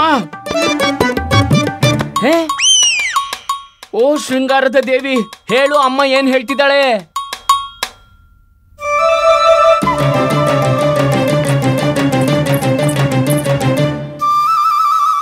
ಅಮ್ಮ ಹೇಳ್ತಿದ್ದಾರೆ, ನಿನ್ ಬುದ್ಧಿಗೆ ತುಕ್ ಹಿಡ್ತಿದೆ, ಅದನ್ನ ಸರಿಯಾಗಿ ತೊಳಿಬೇಕು. ಉಜ್ಜಿ ಉಜ್ಜಿ. ನನ್ ಬುದ್ಧಿಗೆ ಏನಾಗಿದೆ? ಚೆನ್ನಾಗೇ ಇದೆಯಲ್ಲ. ಅಯ್ಯೋ ರಾಮ, ಏನೋ ಆಗಿದೆ. ಹುಷಾರು, ನನ್ ರಕ್ಷಣೆ ಮಾಡು. ಇವರು ಉಜ್ಜಿ ತೊಳೆಯೋ ಮಾತಾಡ್ತಿದ್ದಾರೆ. ನಂಗೆ ಯಾಕೋ ತುಂಬಾ ಭಯ ಆಗ್ತಿದೆ. ಸರಿಯಾಗಿ ತೊಳಿಬೇಕು. ಉಜ್ಜಿ ಉಜ್ಜಿ. ಇವತ್ತ ಕಲ್ಲೂರಿ ನಿನ್ ಮಾತನ್ನ ತಪ್ಪಂತ ನಿರೂಪಿಸಿದಾನೆ. ನಾಳೆ ಕುಟುಂಬ ನ್ಯಾಯಾಲಯದಲ್ಲಿ ನಿನ್ ಬುದ್ಧಿ ಸರಿಯಾಗಿ ಕೆಲಸ ಮಾಡ್ಲಿಲ್ಲ ಅಂದ್ರೆ, ಮತ್ತೆ ನಿನ್ ಮಾತನ್ನ ಸ್ಥಾಪನೆ ಮಾಡದೆ ಹೋದ್ರೆ ನಮ್ ಮೂಗು ಕತ್ತರಿಸ್ದಾಗಲ್ವಾ? ಇಲ್ಲ ಇಲ್ಲ ಇಲ್ಲ ಇಲ್ಲ, ನನ್ನ ಮೂಗು ಕತ್ತರಿಸ್ಬೇಡಿ. ನನಗೆ ನನ್ನ ಮೂಗು ಅತ್ಯಂತ ಪ್ರಿಯವಾದದ್ದು. ಅದಕ್ಕೇನೆ ಶಾರದಾ ಮತ್ತೆ ಗುಂಡಪ್ಪ ನಿನ್ ಜೊತೆ ಅಭ್ಯಾಸ ಮಾಡ್ತಾರೆ. ಅಮ್ಮ ಹೇಳ್ತಿದ್ದಾರೆ, ನಾವಿಬ್ರು ನಮ್ ಸಮಸ್ಯೆನ ನಿಮ್ ಹತ್ರ ಇಡ್ತೀವಿ, ನೀವ್ ಅದಕ್ಕೆ ಸಮಾಧಾನ ಹುಡುಕ್ಬೇಕು. ಇಲ್ಲ, ಅಭ್ಯಾಸ ಮಾಡೋದಿದೆ ಈಗ್ಲೇ. ಅಮ್ಮ, ಏನೊಳ್ಳೆ ಮಕ್ಕಳು. ಓ, ಏನೊಳ್ಳೆ ಮಕ್ಕಳ ತರ ವ್ಯವಹಾರ ಮಾಡ್ತಿದ್ಯಾ? ಅಯ್ಯೋ ಅಯ್ಯೋ, ಮಕ್ಳ ತರ ಮಾತಾಡ್ತಿಲ್ಲ. ಈ ವಿಷಯ ನಮ್ ಗೌರವದ್ದು. ನಾಳೆ ದರ್ಬಾರಲ್ಲಿ ನೀವ್ ನಿಮ್ ತರ್ಕನ ಸರಿಯಾಗಿ ಮಾಡದೆ ಹೋದ್ರೆ ಆ ಕಲ್ಲೂರಿ ಮತ್ತೆ ವಿಜೇತನಾದ್ರೆ ನಮ್ ಗೌರವಕ್ಕೇನಾಗ್ಬೇಕು? ನಾವ್ ಅಪಮಾನಿತರಾಗ್ತೀವಲ್ವಾ? ಮೊದ್ಲು ಶಾರದಾ ತನ್ನ ಸಮಸ್ಯೆನ ಹೇಳ್ತಾಳೆ.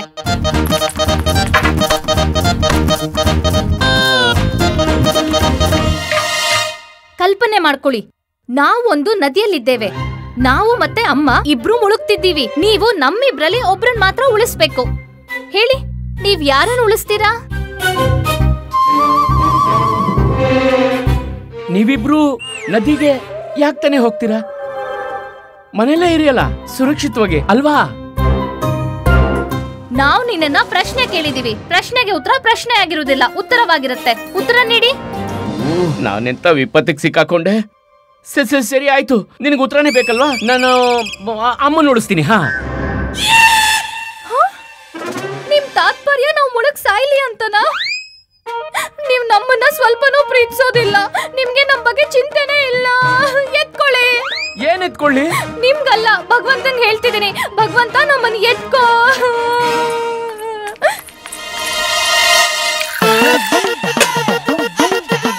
ನಾವ್ ಈ ಬೊಕ್ಸೆ ನೀರಲ್ಲಿ ಮುಳುಗಿ ಈಗ್ಲೇ ಪ್ರಾಣ ತ್ಯಾಗ ಮಾಡ್ತೇವೆ. ಇವ್ರಿಗೆ ನಮ್ ಬಗ್ಗೆ ಸ್ವಲ್ಪನೂ ಚಿಂತೆ ಇಲ್ಲ. ನೋಡ್ದ್ಯಾ ಶಾರದಾ, ಪಂಡಿತ ರಾಮಕೃಷ್ಣ ನಿರ್ಣಯ ಅವನಿಗೆ ಗೊತ್ತಿದೆ. ಮುಳುಗಿದ್ರೆ ಮುಳುಗ್ಲಿ, ಪತ್ನಿ ಬೇರೊಬ್ಳು ಸಿಗ್ತಾಳಲ್ವಾ, ಅದಕ್ಕೆ ಅವನು ಅಮ್ಮನ ಉಳಿಸ್ತಿದ್ದಾನೆ. ನೀವ್ ಮತ್ತೊಬ್ಳ ಪತ್ನಿ ಕರೆ ತರ್ತೀರಾ? ಇಷ್ಟೊಂದ್ ಧೈರ್ಯನಾ? ಸುಬ್ಬಲಕ್ಷ್ಮಿ ಅವರೇ, ಯಾಕ್ರಿ ತುಪ್ಪ ಸುರಿತೀರಾ? ಮತ್ತೆ ಶಾರದಾ, ನೀನು ಅವ್ರ ಮಾತನ್ನ ಯಾಕೆ ನಂಬ್ತೀಯಾ? ನಾನ್ ಬೇರೆ ಯಾರನ್ನೂ ಇಷ್ಟಪಡಲ್ಲ. ಒಂದ್ ವೇಳೆ ನಾನು ಬೇರೆ ಪತ್ನಿ ಕರ್ಕೊಂಡ್ ಬರೋದಿದ್ರೆ ನಾನು ನಿನ್ನ ನವರತ್ನ ಹಾರ ಹೊಳೆಯೋಗ್ ಮಾಡ್ತಿದ್ನಾ ಏನೋ?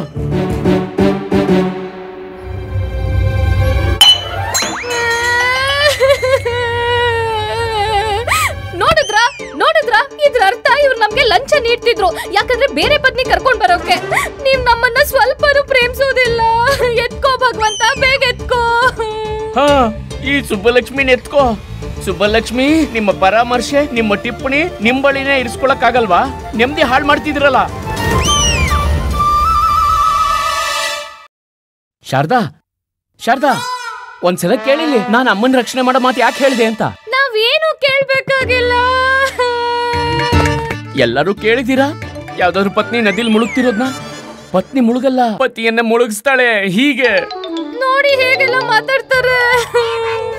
ಸಿಕ್ಕಾಕೊಂಡ್ಯಲ್ಲೋ ರಾಮ, ಈಗೇನ್ ಮಾಡ್ತೀಯ? ಅಯ್ಯೋ ಈಶ್ವರನೇ, ಈ ಸ್ತ್ರೀಯರ ಮಾಯ ತಿಳ್ಕೊಳಕ್ ಆಗ್ಲಿಲ್ಲ. ನೀನೇನ್ ಅರ್ಥ ಮಾಡ್ಕೋತ್ಯಾ? ನೀನ್ ಯಾಕೆ ಇವರಿಬ್ರ ಮಧ್ಯೆ ಯಾವತ್ತೂ ಸಿಕ್ಕಾಕೋತ್ಯಾ?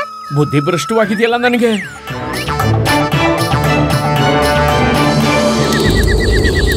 ಪ್ರಣಾಮ ಮಹಾಜ್ಞಾನಿ ಕಲ್ಲೂರಿ ದಿನಕರವರೇ.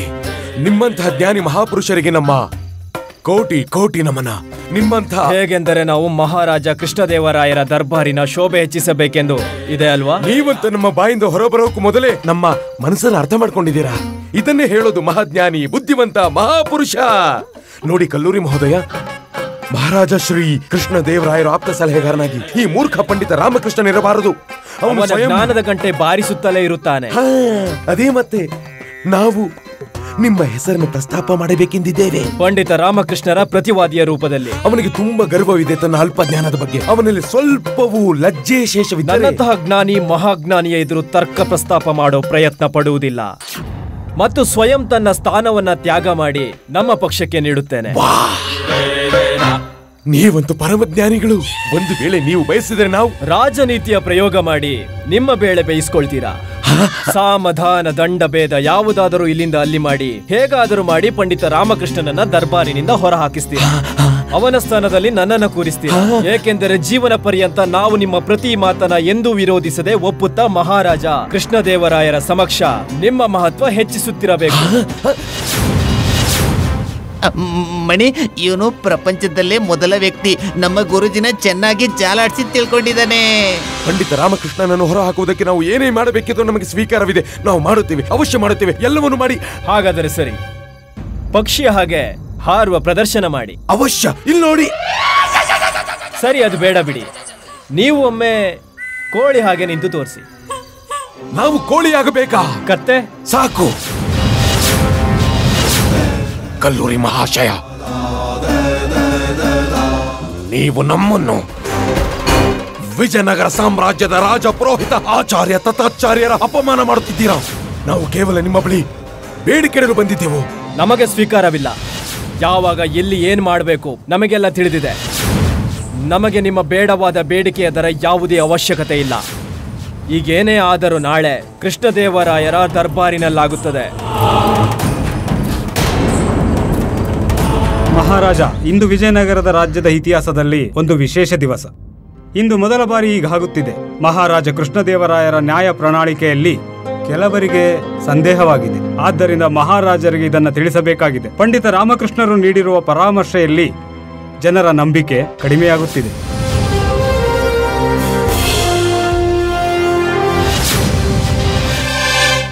ಇಂದು ಈ ದರ್ಬಾರಿನಲ್ಲಿ ಕುಟುಂಬ ನ್ಯಾಯಾಲಯದ ವ್ಯವಸ್ಥೆ ಮಾಡಲಾಗಿದೆ.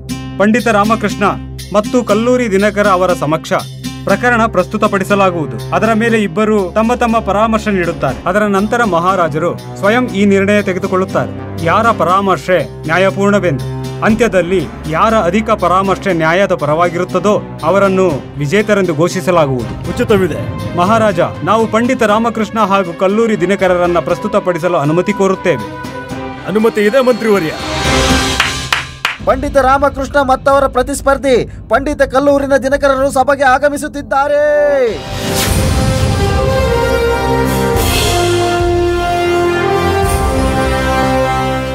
ಗುರುಜಿ, ಇಂದು ನೀವು ಅತ್ಯಂತ ಪ್ರಸನ್ನರಾಗುತ್ತೀರಾ.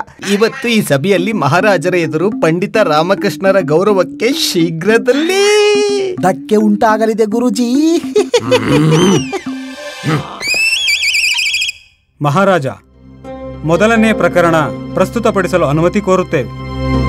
ಅನುಮತಿ ಇದೆ ಮಂತ್ರಿವರ್ಯ. ಉಷಾ ರೆಡ್ಡಿ ಮತ್ತು ಚಿನ್ನಸ್ವಾಮಿ ರೆಡ್ಡಿ ದರ್ಬಾರಿಗೆ ಬರಬೇಕು.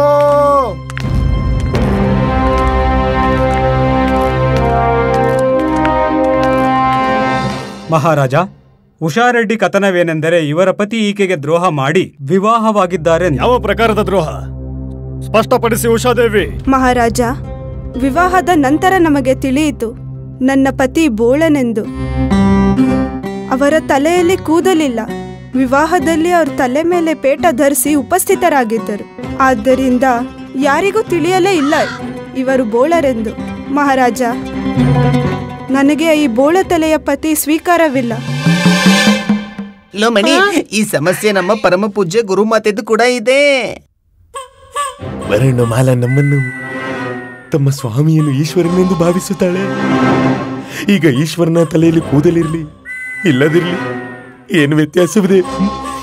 ಕಲ್ಲೂರಿ ದಿನಕರರೇ, ಹೇಳಿ, ಈ ವಿಷಯದಲ್ಲಿ ನಿಮ್ಮದೇನು ಪರಾಮರ್ಶೆ? ಪತಿ ಪತ್ನಿಗೆ ದ್ರೋಹ ಮಾಡಿ ಮದುವೆ ಆಗಿದ್ದಾರೆ. ತಲೆಯಲ್ಲಿ ಪೇಟ ಧರಿಸಿ ಸತ್ಯವನ್ನ ಬಚ್ಚಿಟ್ಟಿದ್ದಾರೆ. ಎಲ್ಲರನ್ನ ಭ್ರಮೆಯಲ್ಲಿರಿಸಿದ್ರು. ಪತ್ನಿಗೆ ಅಧಿಕಾರವಿದೆ ಈತನನ್ನ ಬಿಡುವುದಕ್ಕೆ. ಮಹಾರಾಜ ಕಲ್ಲೂರಿ ದಿನಕರರ ಕಥನ ಸತ್ಯವೇ. ಒಬ್ಬರಿಗೆ ಮೋಸ ಮಾಡುವುದು ಅತಿ ಆಸೆಗೂ ಅಧಿಕ ದೊಡ್ಡ ಅಪರಾಧ. ಏನ್ ಗುರುಜಿ, ನೀವು ವರ್ಷಗಟ್ಟಲೆಯಿಂದ ಇದನ್ನೇ ಮಾಡ್ತಾ ಬಂದಿದ್ದೀರಿ. ಅದಕ್ಕೇನು? ಪಂಡಿತ ರಾಮಕೃಷ್ಣ, ನೀವು ಹೇಳಿ, ಈ ವಿಷಯಕ್ಕೆ ನಿಮ್ಮ ಕಥನವೇನಿದೆ? ಮಹಾರಾಜ, ಒಂದ್ ವೇಳೆ ಎಲ್ಲದರಲ್ಲೂ ಇದೇ ವಿಚಾರವಾದ್ರೆ ಈ ರಾಜ್ಯದ ಎಲ್ಲಾ ಪಂಡಿತರು ಅವಿವಾಹಿತರಾಗ್ತಾರೆ. ಯಾವ ಸ್ತ್ರೀ ಕೂಡ ಅವರನ್ನ ವಿವಾಹವಾಗುವುದೇ ಇಲ್ಲ. ಮಹಾರಾಜ, ತಲೆಯ ಮೇಲೇನಿದೆ ಅದು ಮಹತ್ವಪೂರ್ಣವಲ್ಲ, ತಲೆಯ ಒಳಗೇನಿದೆಯೋ ಅದು ಮಹತ್ವಪೂರ್ಣ. ಧಣಿ, ಈ ಲೆಕ್ಕಾಚಾರದ ಪ್ರಕಾರ ನಮ್ ಗುರೂಜಿಗೆ ವಿವಾಹನೇ ಆಗ್ತಿರ್ಲಿಲ್ಲ ಅಲ್ವಾ? ಖಂಡಿತ. ಯಾಕೆಂದ್ರೆ ಬೋಳ್ ತಲೆ ಒಳಗೂ ಏನಿಲ್ಲ, ಹೊರಗೂ ಏನೂ ಇಲ್ಲ. ಮತ್ತೆ ಮನುಷ್ಯನಿಗೆ ಅವನ ಕರ್ಮ ಅವನ ವಿಚಾರದಿಂದ ತೀರ್ಮಾನಿಸಬೇಕು. ಏನು ಬಾಹ್ಯ ಸೌಂದರ್ಯ ಮನುಷ್ಯನ ಆಚರಣೆ ಅವನ ಸ್ವಭಾವಕ್ಕಿಂತ ಅಧಿಕ ಮಹತ್ವಪೂರ್ಣವಾಗಿರುತ್ತ? ಮಹಾರಾಜ, ಒಂದ್ ವೇಳೆ ಸೌಂದರ್ಯವೇ ಎಲ್ಲವಾದ್ರೆ ನಿಮ್ಮಂಥ ಸುಂದರ ಸಂಸ್ಕಾರಿ ವರ್ಚಸ್ಸಿನ ವ್ಯಕ್ತಿಯ ಅತಿರಿಕ್ತ ಯಾವುದೇ ಸಾಧಾರಣ ವ್ಯಕ್ತಿಯ ವಿವಾಹ ಸಂಭವವೇ ಆಗ್ತಿರ್ಲಿಲ್ಲ. ಮತ್ತು ಈ ಕಥನ ಕೂಡ ಸತ್ಯವಲ್ಲ ಮಹಾರಾಜ. ಒಬ್ಬ ಬೋಳು ತಲೆಯ ಪತಿಯ ಪತ್ನಿ ಪ್ರಸನ್ನರಾಗಿರೋದಿಲ್ಲ ಅಂತ ನಾನದನ್ನ ಪ್ರಮಾಣ ಪಡಿಸ್ತೇನೆ. ನಮ್ಮ ಮಂತ್ರಿವರಿಯ ತಿಮ್ಮರಸು ಮತ್ತು ಗುರುವರಿಯ ತಥಾಚಾರ್ಯರನ್ನೇ ನೋಡಿ, ಏನು ಅವರ ಪತ್ನಿಯರು ಅವರೊಂದಿಗೆ ಪ್ರಸನ್ನರಿಲ್ಲವೇ? ಇದು ಸತ್ಯ ಮಹಾರಾಜ. ಏನು ಸತ್ಯ? ನಮ್ಮ ಪತ್ನಿ ಪ್ರಸನ್ನರಿಲ್ಲವೇ? ನಮ್ಮ ಪತ್ನಿ ಪ್ರಸನ್ನರು. ನಮ್ಮ ಪತ್ನಿ ಕೂಡ. ಮಹಾರಾಜ, ನಾವು ನಮ್ಮ ಪತ್ನಿಯ ಹೃದಯದಲ್ಲಿ ನೆಲೆಸಿದ್ದೇವೆ. ಗುರುವರ್ಯ, ಪತ್ನಿ ಪತಿಯ ಹೃದಯದಲ್ಲಿ ನೆಲೆಸಿದ್ರೆ ಆಗ್ಲೇ ಪತ್ನಿ ಸದಾ ಪ್ರಸನ್ನಳಾಗಿರ್ತಾಳೆ. ನಾವು ಕೂಡ ಅದನ್ನೇ ಹೇಳ್ತಿದ್ದೇವೆ. ನಾವು ಸಾವಿರ ಬಾರಿ ಹೇಳ್ತೇವೆ, ನಮ್ಮ ಪತ್ನಿ ವರುಣಮಾಲ ನಮ್ಮ ಹೃದಯದಲ್ಲಿ ನೆಲೆಸಿದ್ದಾರೆ.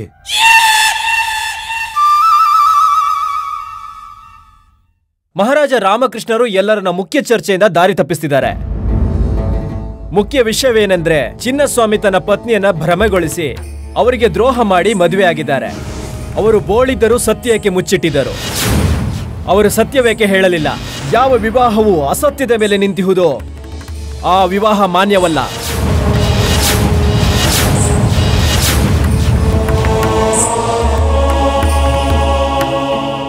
ಮಹಾರಾಜ, ಪತ್ನಿ ಪ್ರೇಮ ಮತ್ತು ಒಳ್ಳೆಯ ವಿಚಾರದಿಂದಲೇ ಪತಿಯನ್ನ ಪರೀಕ್ಷಿಸಬೇಕು, ಅವನ ಬಾಹ್ಯ ಸೌಂದರ್ಯದಿಂದಲ್ಲ. ಮಹಾರಾಜ, ನನ್ನ ವಿಚಾರದ ಪ್ರಕಾರ ಇದನ್ನ ಭಂಗಗೊಳಿಸುವ ಸ್ಥಾನದಲ್ಲಿ ಈ ವಿವಾಹಕ್ಕೆ ಮತ್ತೊಂದು ಅವಕಾಶ ಕೊಡಬೇಕು. ಇದರಿಂದ ಪತ್ನಿಯ ವಾಸ್ತವಿಕ ಸೌಂದರ್ಯವನ್ನು ಪರೀಕ್ಷಿಸಲಿ. ನಿಮ್ಮಿಬ್ಬರ ಕಥನದಲ್ಲಿ ನಮಗೆ ಸತ್ಯತೆ ಪ್ರತೀತಿಯಾಗುತ್ತಿದೆ. ನಿಮ್ಮಿಬ್ಬರ ತರ್ಕದಿಂದ ನಾವು ಅತ್ಯಂತ ಪ್ರಭಾವಿತರು.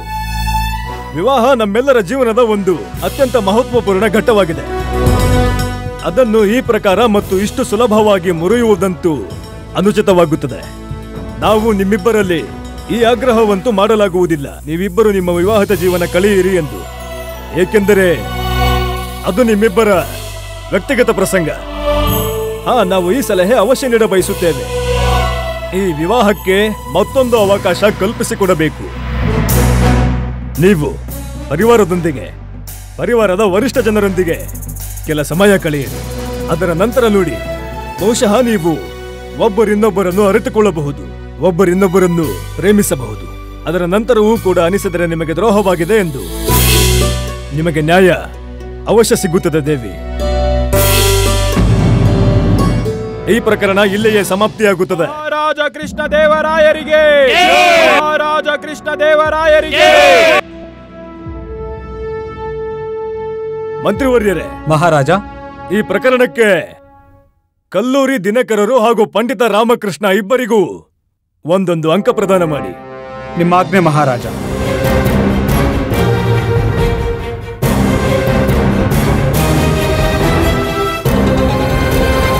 ಈಗ ಎರಡನೇ ಪ್ರಕರಣ ಮಹಾರಾಜ.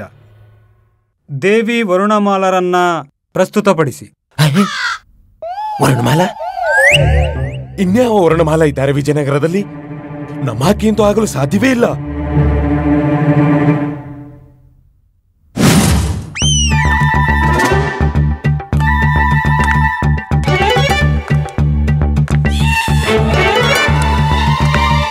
ನೋಡಿ ಗುರುಜಿ, ಕೊನೆಗೂ ನಮ್ಮ ಗುರುಮಾತಿಗೆ ಬುದ್ಧಿ ಬಂದೇ ಬಿಡ್ತು. ನೀವು ಗುರುಮಾತೆಗೆ ಅವಶ್ಯ ಕಪಟ ನೋಡ್ತಿದ್ದೀರಿ ಗುರುಜಿ, ಅದಕ್ಕೆ ಇಲ್ಲಿ ಬಂದಿದ್ದಾರೆ.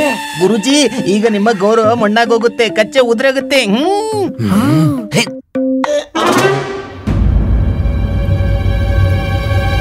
ಪ್ರಣಾಮ ಸ್ವಾಮಿ.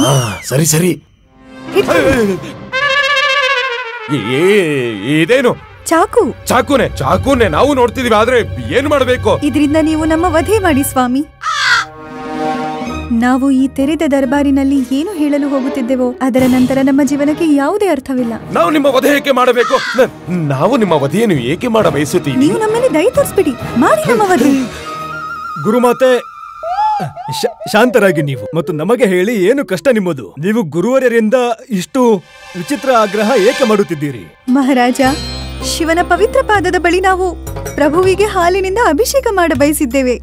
ಸಮಸ್ತ ಜನಸಮೂಹದ ಸಮಕ್ಷ ಎಲ್ಲರೂ ಆ ಮಹಾ ಅಭಿಷೇಕವನ್ನು ನೋಡಬೇಕು ಮತ್ತು ಸ್ವಾಮಿ ಆಶೀರ್ವಾದ ಲಭಿಸಬೇಕು. ಆದ್ರೆ ಇವರು ನಮಗೆ ಅನುಮತಿಯೇ ನೀಡುತ್ತಿಲ್ಲ. ಮಹಾರಾಜ, ನಾವಿದಕ್ಕೆ ಅನುಮತಿ ಹೇಗೆ ಕೊಡಬಲ್ಲೆವು? ಸಮಸ್ತ ಪ್ರಜೆಗಳ ಸಮಕ್ಷ ಅದು ಅಲ್ಪ ವಸ್ತ್ರದಲ್ಲಿ ನಮ್ಮ ಪ್ರದರ್ಶನ? ಇಲ್ಲ ಇಲ್ಲ ಇಲ್ಲ, ಇದು ಅನುಚಿತ ಮಹಾರಾಜ. ಮಹಾರಾಜ, ನಾವು ನಮ್ಮ ಸ್ವಾಮಿಯಲ್ಲಿ ಇದನ್ನು ಕೇಳಿ ಕೇಳಿ ಸಾಕಾಗಿ ಹೋಗಿದೆ, ಆದ್ರೆ ಇವರು ಕೇಳ್ತಾನೇ ಇಲ್ಲ. ಈಗ ನೀವೇ ನನಗೆ ಸಹಾಯ ಮಾಡಬೇಕು. ಅವಶ್ಯ ಗುರುಮಾತೆ.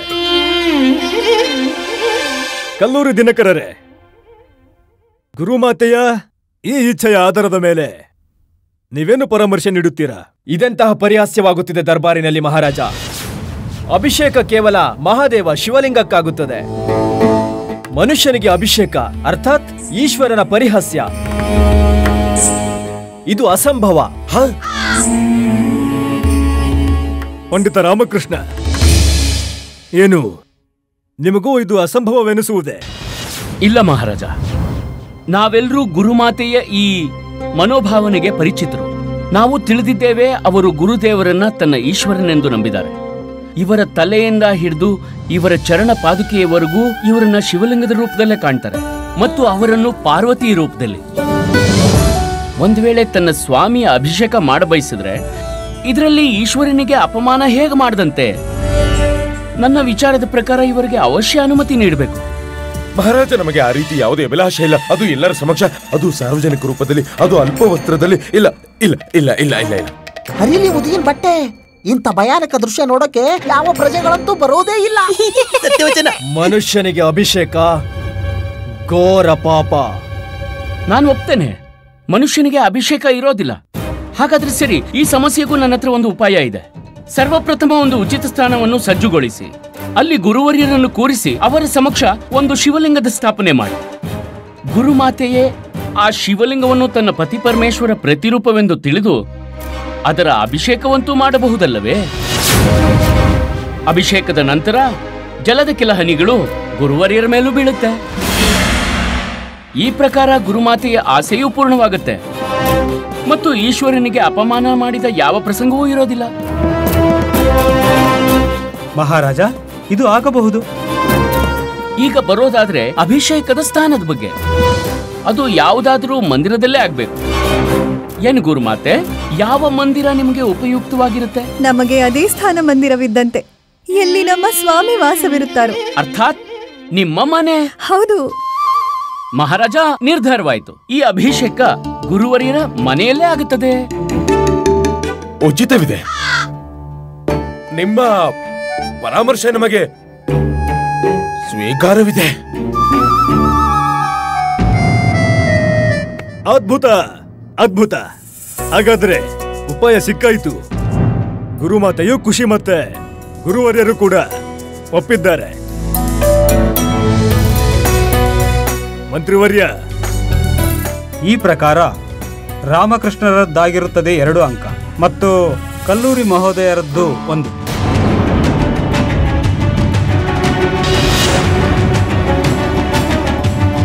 ರಾಮಕೃಷ್ಣ, ಈ ಬಾರಿ ನಾನು ನಿನ್ನನ್ನು ವಿಜಯಶಾಲಿಯಾಗಲು ಬಿಡುವುದಿಲ್ಲ. ಇಲ್ಲಿ ಬನ್ನಿ. ಹೇಳಿ ಸ್ವಾಮಿ. ಇದೆಲ್ಲವನ್ನು ದರ್ಬಾರಿಗೆ ತರುವ ಅವಶ್ಯಕತೆ ಏನಿತ್ತು? ನಮ್ಮನ್ನು ಕ್ಷಮಿಸಿ ಬಿಡಿ ಸ್ವಾಮಿ, ನಮ್ಮ ಭಾವನೆಯ ಪ್ರವಾಹ ತೀವ್ರವಾಗಿತ್ತು.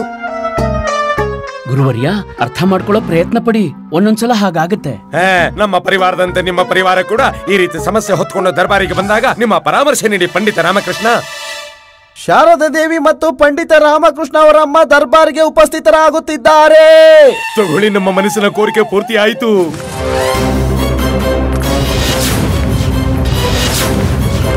ಪ್ರಣಾಮ. ಹೋಗಿ ಹೋಗಿ, ನೀವು ನಮ್ಮ ಪ್ರಭುವಿನ ದರ್ಶನ ಪಡೆಯಿರಿ. ಹೇ ಭಗವಂತ. ಈಗ ನೋಡ್ರಾಮ, ಸಂಭಾಳಿಸು. ತುಂಬಾ ಪರಾಮರ್ಶೆ ನೀಡುತ್ತಿದ್ದೆ, ಅನುಭವಿಸು. ತೆಪ್ಪಗಿರೋ, ನನ್ಗೇನು ಅರ್ಥವೇ ಆಗ್ತಿಲ್ಲ. ಇವರಿಬ್ರು ಇಲ್ಲಿ ಯಾಕೆ ಬಂದಿದ್ದಾರೆ? ಇಂದು ನಮಗೆ ಕುಟುಂಬ ನ್ಯಾಯಾಲಯದ ಔಚಿತ್ಯ ಏನೆಂದು ಚೆನ್ನಾಗಿ ಅರ್ಥವಾಗುತ್ತಿದೆ ರಾಮಕೃಷ್ಣ. ಪ್ರತೀತಿಯಾಗುತ್ತಿದೆ, ವಿಜಯನಗರದ ಎಲ್ಲ ಪತ್ನಿಯರು ಇಂದು ತಮ್ಮ ಪತಿಗಳ ವಿರುದ್ಧ ಆರೋಪ ಹೊರಿಸುವ ಅವಕಾಶ ಸಿಕ್ಕಿದೆ ಅವರಿಗೆ ಈ ಕುಟುಂಬ ನ್ಯಾಯಾಲಯದಲ್ಲಿ. ಪ್ರಣಾಮಗಳು ಮಹಾರಾಜ. ಪ್ರಣಾಮಗಳು ಅಮ್ಮ. ನಿಮ್ಮಿಬ್ಬರಿಗೂ ಈ ದರ್ಬಾರಿಗೆ ಹಾರ್ದಿಕ ಸ್ವಾಗತ.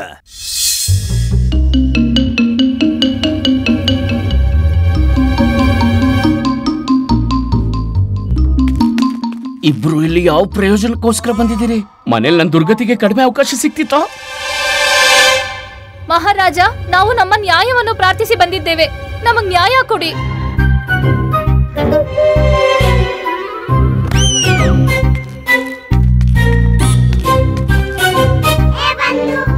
ನಂಗ್ಯಾಕೋ ಸರಿ ಅನ್ನಿಸ್ತಿಲ್ಲ ರಾಮ. ಯಾವುದೋ ದೊಡ್ಡ ಸಮಸ್ಯೆ ಅವಶ್ಯ ಬರೋದಿದೆ ನಿನ್ ಜೀವನದಲ್ಲಿ.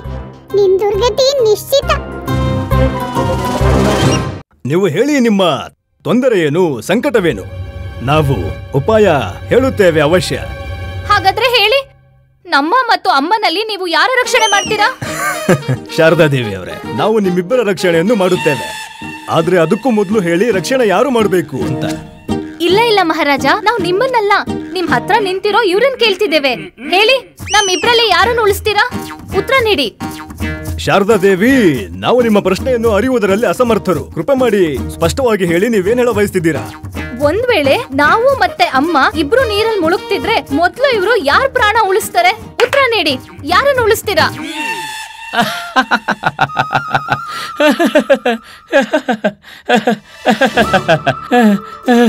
ಇಲ್ಲಿ ನೋಡಿ, ಇದ್ಯಾವ ಸಮಸ್ಯೆ ಅಲ್ಲ ಮಹಾರಾಜ.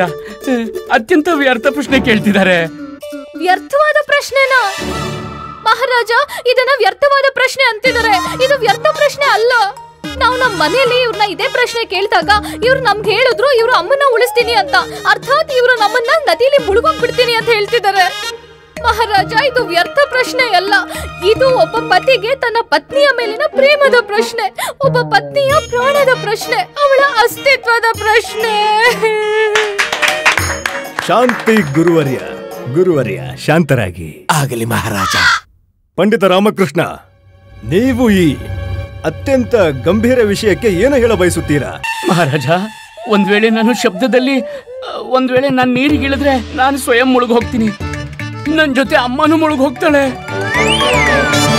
ಪಂಡಿತ ರಾಮಕೃಷ್ಣ, ನೀವು ಏನನ್ನು ಹೇಳ ಬಯಸುತ್ತಿದ್ದೀರಾ? ನಾವು ತಿಳಿಯುವುದರಲ್ಲಿ ಅಸಮರ್ಥರು. ಮಹಾರಾಜ, ಈ ಶಾರದಾ ಮಹೋದಯಿ ಇಲ್ಲಿ ನಿಂತಿದಾರಲ್ಲ, ಇವರೇ ನಮ್ಮನ್ನು ಉಳಿಸ್ಬೇಕಾಗತ್ತೆ.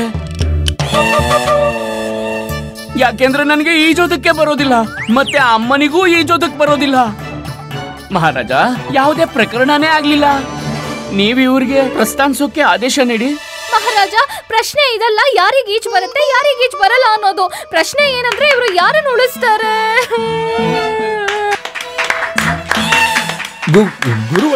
ಗುರುವರ್ಯ ಎಲ್ಲರೂ ಶಾಂತವಾಗಿರಿ. ಮಹಾರಾಜ, ನಿಮ್ಮ ಪ್ರಶ್ನೆ ಅದ್ಭುತವಾಗಿದೆ, ಅರ್ಥಾತ್ ಉಪಯುಕ್ತವಾದದ್ದು. ಆದರೆ ಪ್ರಶ್ನೆಗೆ ಉತ್ತರ ದೊರೆಯುವ ಮೊದಲು ಪಂಡಿತ ರಾಮಕೃಷ್ಣರು ಈಜುವ ಅಭ್ಯಾಸ ಮಾಡಬೇಕು.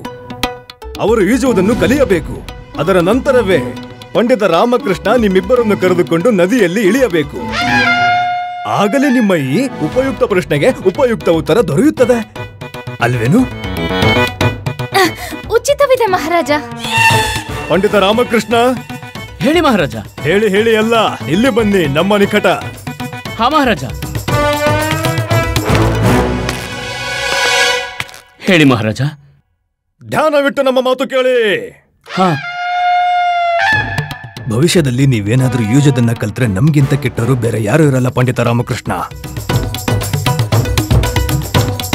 ಉಸಿರ್ಬೇಕಾದ್ರೂ ತ್ಯಾಗ ಮಾಡ್ತೀನಿ ಮಹಾರಾಜ, ಆದ್ರೆ ಈಜೋದನ್ನ ಮಾತ್ರ ಕಲಿಯಲ್ಲ. ಅದ್ಭುತ ಅದ್ಭುತ. ಹೋಗಿ ಈಗ ಮತ್ತು ನಮ್ಮ ಆದೇಶದ ಪಾಲನೆಯನ್ನು ಮಾಡಿ.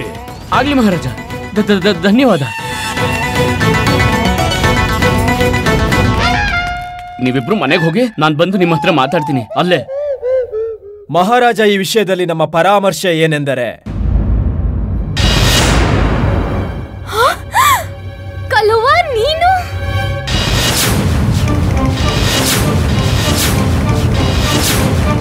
ಅಯ್ಯೋ, ಇವನು ಅವನೇ, ನಮ್ಮ ಮನೆ ಹಿಂದೆ ಇರ್ತಿದ್ನಲ್ಲ.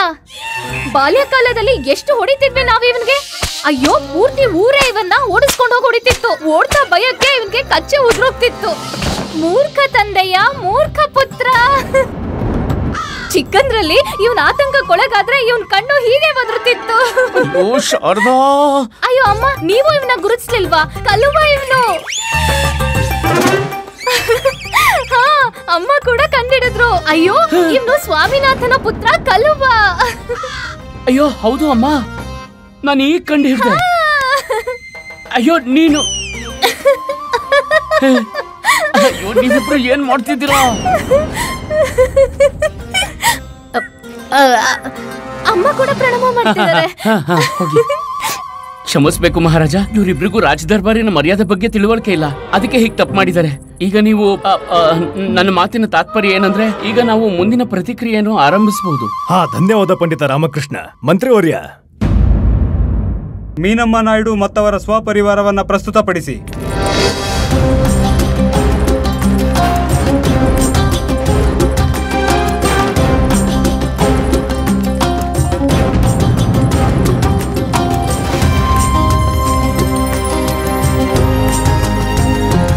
ಮಹಾರಾಜ, ಇವರು ಮೀನಮ್ಮ ನಾಯ್ಡು. ಇವರ ಕಥನ ಏನೆಂದರೆ, ಬುಜ್ಜಿ ಇವರ ಪುತ್ರನೆಂದು. ಇವತ್ತಿಗೆ 7 ವರ್ಷಗಳ ಹಿಂದೆ ಇವರು ಈತನಿಗೆ ಜನ್ಮ ನೀಡಿದ್ದರು.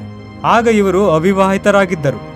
ಅದರ ಭಯದಿಂದಾಗಿ ಅವರು ತಮ್ಮ ಪುತ್ರನನ್ನ ತ್ಯಾಗ ಮಾಡಬೇಕಾಯಿತು. ಮತ್ತೆ ಅವನನ್ನು ಮಂದಿರದ ಪ್ರಾಣಾಂಗಣದಲ್ಲಿ ಬಿಡಬೇಕಾಯಿತು. ಮಂದಿರದಲ್ಲಿ ಈ ಬಡ ದಂಪತಿ ಶಶಿಕಾಂತ ಮತ್ತು ಭಾರ್ಗವಿ ಇವನನ್ನ ಭಗವಂತನ ಆಶೀರ್ವಾದವೆಂದು ತೆಗೆದುಕೊಂಡರು. ಮತ್ತಿವನ ಲಾಲನೆ ಪಾಲನೆ ಮಾಡಿದರು. ಆದರೆ ಈಗ ಈಕೆ ವಿವಾಹಿತಳು. ಈಗ ಈಕೆ ಈ ಪುತ್ರನನ್ನ ಮರಳಿ ಪಡೆಯುವುದಕ್ಕೆ ಇಚ್ಛಿಸುತ್ತಾಳೆ. ಈ ಪ್ರಕರಣದ ಕಾರಣದಿಂದಲೇ ರಾಮು, ನಿನ್ನನ್ನ ಈ ದರ್ಬಾರಿನಿಂದ ಹೊರಹಾಕಿಸುತ್ತೇನೆ.